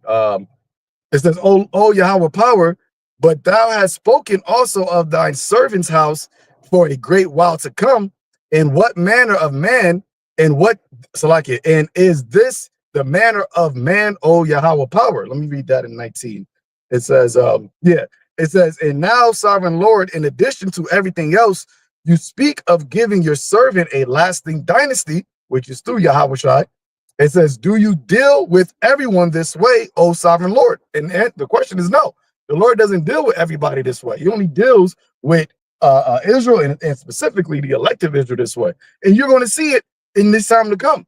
You're going to see how the Lord deals with the elect when we are getting delivered miraculously while everybody's getting destroyed, amazingly, right? You being destroyed in 1,000 ways to die and we being saved in 1,000 ways to live. That's what the Lord is about to do. So I'm going to jump now to verse 23. It says, so like it's 22, and wherefore thou art great, O Yahweh power, for there is none like thee, neither is there any God beside thee, according to all that we have heard with our ears. And what one nation, see that? One nation. It ain't all different nations that the Lord is saving. Where is the historical proof of the Lord saving other nations like he saved Israel? You're not going to find it. It says, so what one nation in the earth is like thy people, even like Israel, whom the Most High went to redeem for a people to himself, and to make him a name, to do for you great things and terrible for thy land before thy people, which thou redeemest to thee from Egypt, from the nations and their gods. You see? And that is what the Lord is about to do once again. He's about to give himself a great name, but this time it's going to be it's going to surpass or supersede the times that he got himself a name in the ancient times. And that's because of the deliverance in this captivity is going to be way greater. And ultimately the elect are going to do what? They're going to praise his holy name for this deliverance. But that's it. You got it. Gone, beautifully said. And that's why, it's the time for us. Really, we're excited in the spirit. We're watching prudent, right? With prudence, but we're also excited in the spirit. It's like when you're watching a TV show or a movie, and you've been waiting for the build up, and then you finally get to the part where the protagonist finally meets the antagonist, and they're now about to battle, right? You're excited there because you're interested to see what's about to unfold right now. Right. And in the back of your mind, the protagonist is going to win. But because of how the odds look stacked against them, you're curious, like, all right, how he's going to need to pull off something he's never done before if he's going to beat this guy. Because this guy, based on what we've been seeing in the movie about how the shit he's done, he's strong as hell. So how is this guy going to beat him? At this point, he needs to pull off something new. He needs to do something different. Yeah, he got to go like Super Saiyan, like Goku or some shit, right? And so that, you got to think about that, like how when we're faced with adversity, that's what it's like. It's like when that final boss meets the protagonist, except we're not the ones who are going to be pulling out some new joint. It's going to be the Lord. All right, we're going to be looking out in the situation we're in to say, okay, what is the Lord going to do now? Because we know that the reason you get excited when you see that final battle is because something new is about to happen in that moment. So when you're faced with adversity, when you're faced with calamity, just keep in mind that you're now about to witness the hand of the Lord working, right? He said, Lord willing, you be of his elect. You're now about to witness the hand of the Lord working first, like what is it, firsthand? You're about to gain firsthand experience and see that deliverance before your eyes, be it spiritual power, be it some miracle, whatever the case may be. So rather than being terrified and petrified with fear at the face of death, rather think in your mind, all right, I'm at the doorstep of death. That means the Lord has to do something literally right now for me to get delivered out of here. And then just switch your perspective to waiting for the Lord, because that's what he says, right? Wait for his deliverance. So now instead of, oh Lord, I'm about to die, it's more like, okay, Lord, I'm eager to see what you're going to do to get me out of this one, because if you don't do anything, I'm cooked. Right? And when you have that mindset, it boosts up your faith because now you have an expectation of deliverance. And now you're just waiting for that manifestation to see how that plays out. And in that time, that's why it says in 2 Ezra 16, then shall they be known who am I chosen. When you go through that situation like that, you got pushed off of a building, and next thing you know, the people who saw you got pushed off, you walking right next to them 2 blocks later, they're gonna be like, whoa, like is this guy like immortal or something? Like he just never dies? You know? He was in a building, the building caught on fire, it exploded, everybody else died. But yeah, I see him downtown, you know what I'm saying, in a coffee shop somewhere. What the hell's going on here with this guy? Every time there's chaos, he's involved in it, but he's never harmed. He's never, hurt. Dude walked out the burning building unscathed. In those moments of deliverance, you're going to be in the best position possible because you're in the middle of Jacob's trouble, the worst time there's ever been, but it's confirmed in your mind that I'm definitely one of the Lord's chosen because he is making it known by delivering me in these times.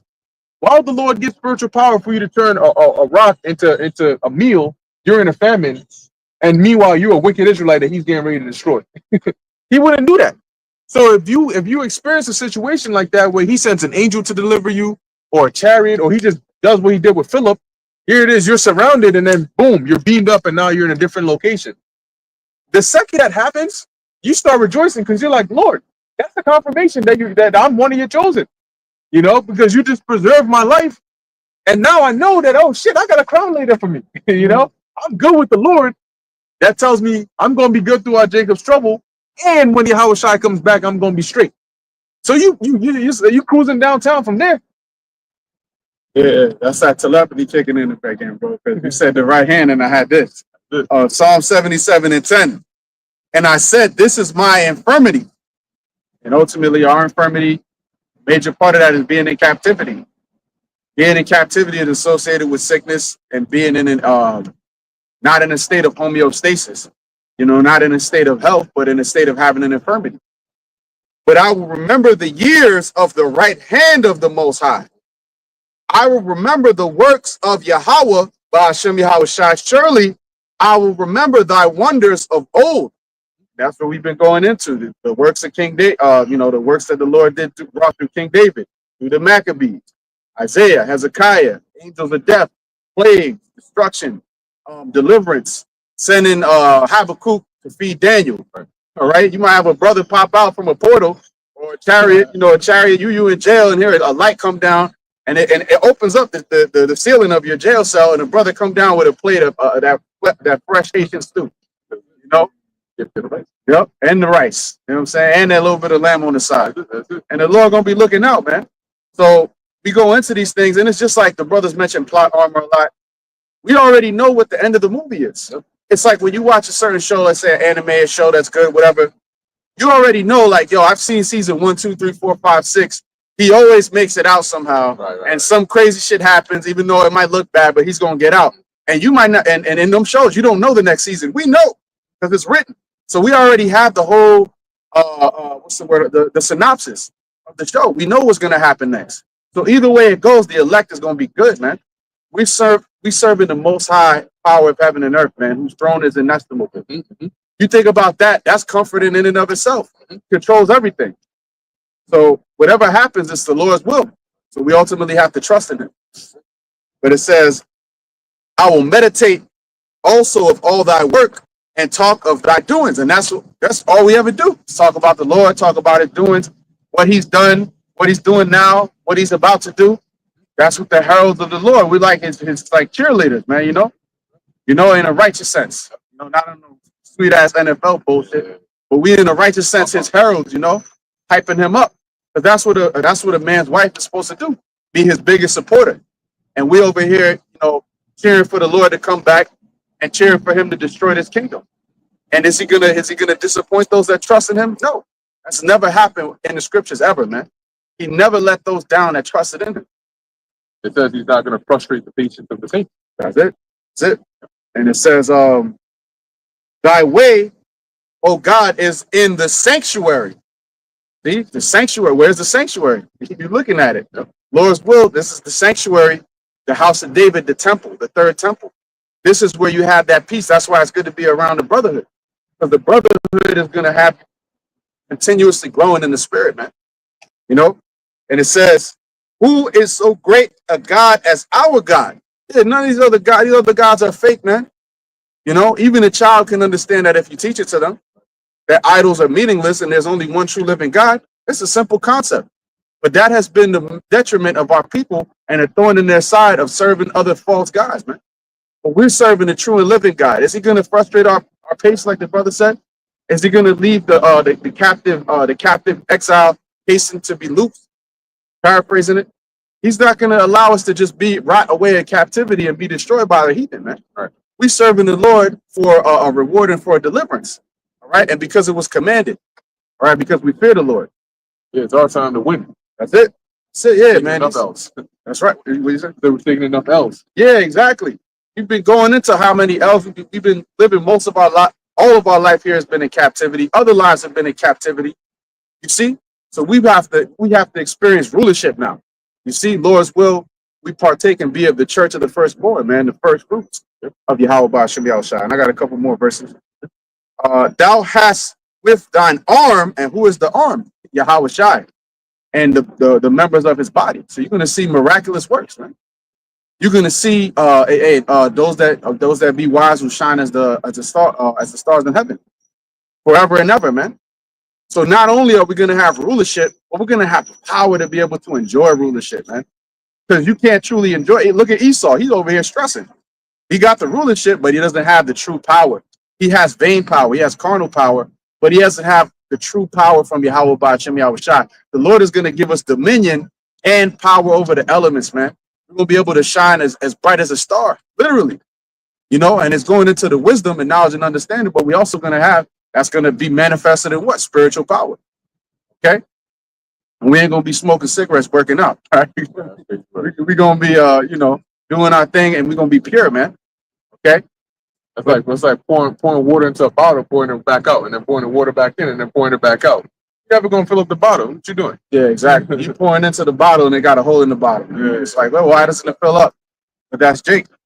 The last verse, it says, "Thou hast with thine arm redeemed thy people, the sons of Jacob and Joseph," which is a reference to the southern and the northern kingdom. Right. So I got one more precept, and then if Buzz got anything else, get into it, and then we close it out. But yeah, let's get that in Revelation. And there's a Quan mentioned about how this sanctuary, the Lord ain't gonna allow Esau to come and defile that. Well, he did that before, right? Well, one was when Heliodorus came there, but in the book of 3rd Maccabees, there's an account of Ptolemy the Fourth, I think it was Philopator, who came in there being proud. He tried to actually go into the temple, and Jake tried to stop him, but he was like, nah, after that, I'm going up in here. And the Lord struck his ass with like a seizure or some shit where he just froze, got pale, and just dropped. After that, he got mad and tried to kill him with elephants and shit. But he learned after that. He was like, you couldn't force me to go into that temple anymore. I learned the hard way what that was like, So this time around, the Lord is going to do that. You're going to do all these things, but the second you try to come to this one place, you can't do it. I got to go around. Got to go somewhere else, but you can't touch them. Got it, bro. This book of Revelation, chapter 3 and 5, and it reads, "He that overcometh, the same shall be clothed in right raiment, and I will not blot out his name out of the book of life." Yeah, and that's the elect, right? They're the ones who are going to overcome through the blood of the Lamb, and they're going to be clothed with that white raiment, right? That purity, that perfection, okay? And their names are not going to be blotted out of the book of life, so they're going to be delivered. They're going to be preserved, and they're going to be rewarded on top of that.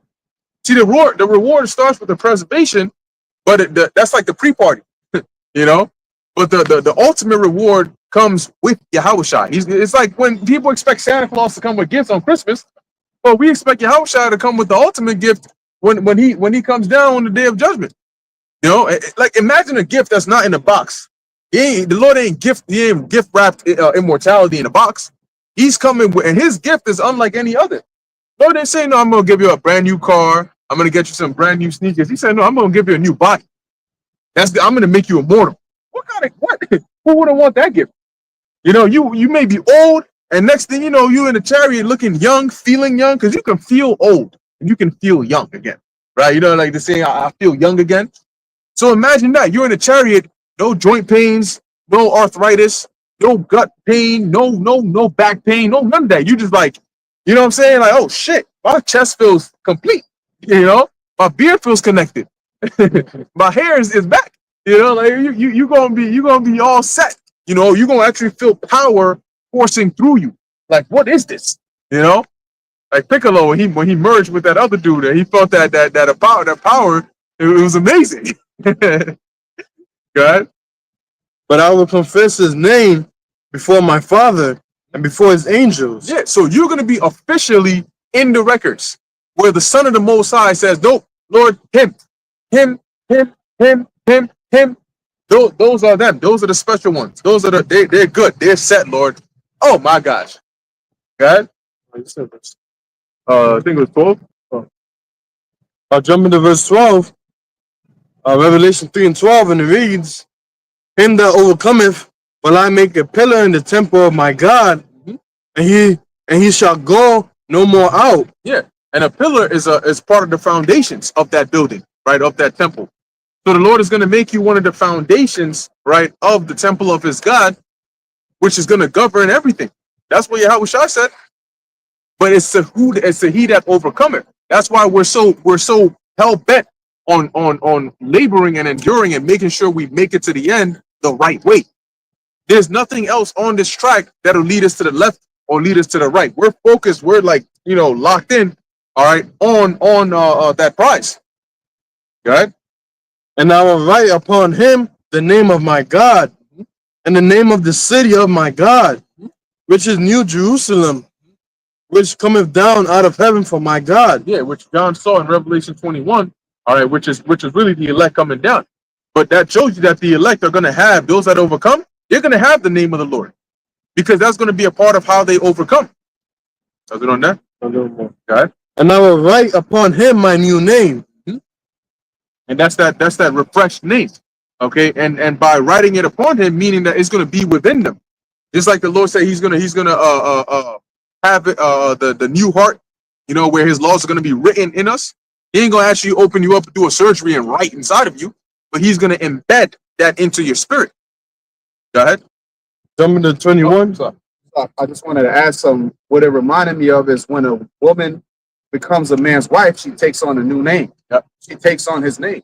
So she's taking on his energy, his name, becoming a part of him, right? Joining, you know, two are joined together, and that's going to be Yahushua and his elect, right?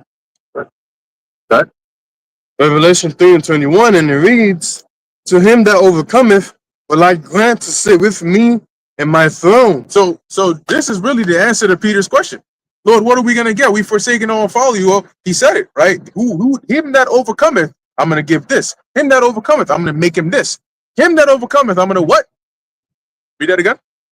Will I grant to sit with me in my throne? You're going to get to sit with Yahushua in his throne. Meaning you're going to be a ruler with Yahushua in his kingdom. Go ahead.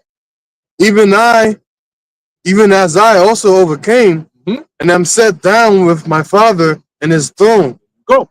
So just like Yahushua got power, right, and rulership and dominion, he's going to share that with his elect, those that overcome. That is the highest position. If there's anything that you were created to do, that is what you want it to be. And you know what? We got to cherish this above all else. You know why? Because we actually got a shot. Some people didn't even get their names entered into the raffle, right? Them Amalekites or them Hamites, there's no way that you never had a chance of even getting close to this, right? But the Lord made us of the nation of Israel, so we had a chance, number one, over there. But on top of that, he opened up our minds to where we're not in the world with the rest of the wicked of our people, so we have an even greater chance here.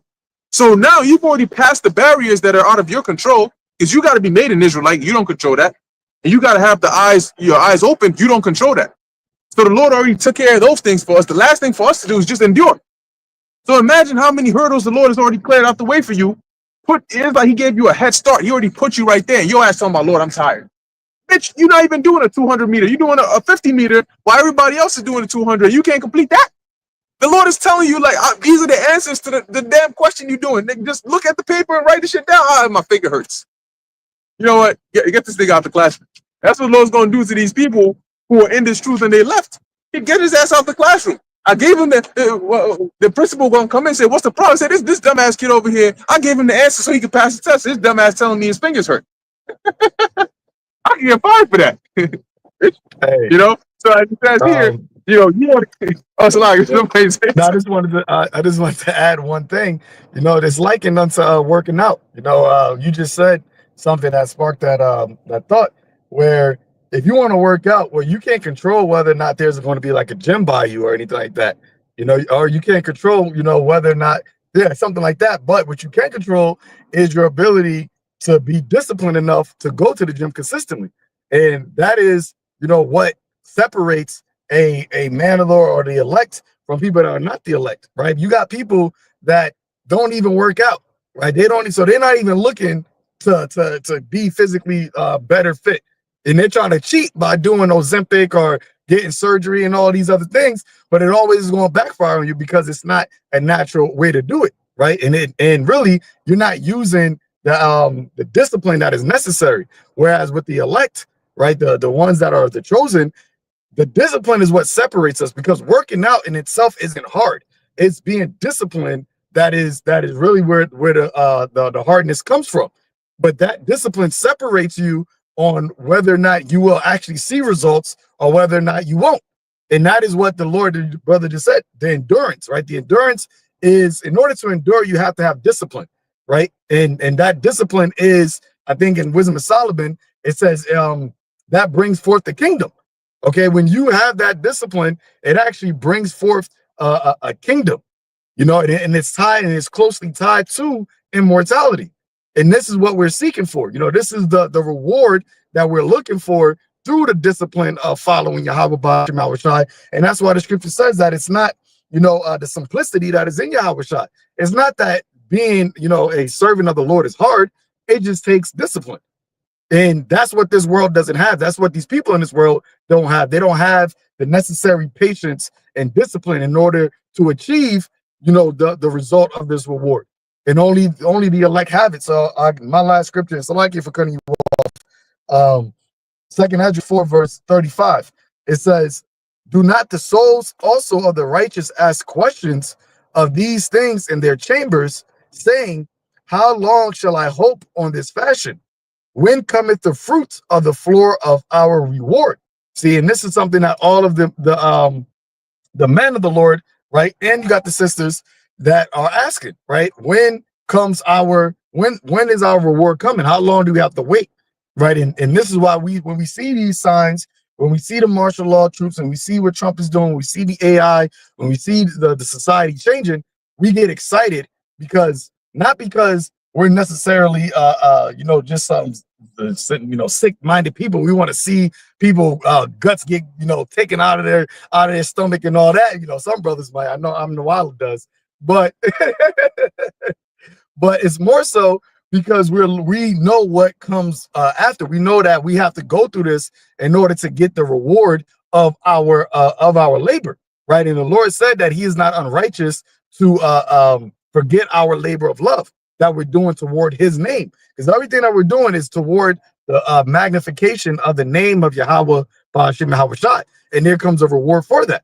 You know, we're sacrificing, you know, making our bodies a living sacrifice. What we're talking about, we're going to be demonized for this. We're already demonized, but we're going to be persecuted for speaking about the name of the Lord. We're going to be ostracized. We're going to have our you know, jobs, you know, fire us, all these things. You're going to have loved ones separate from us because of all these things.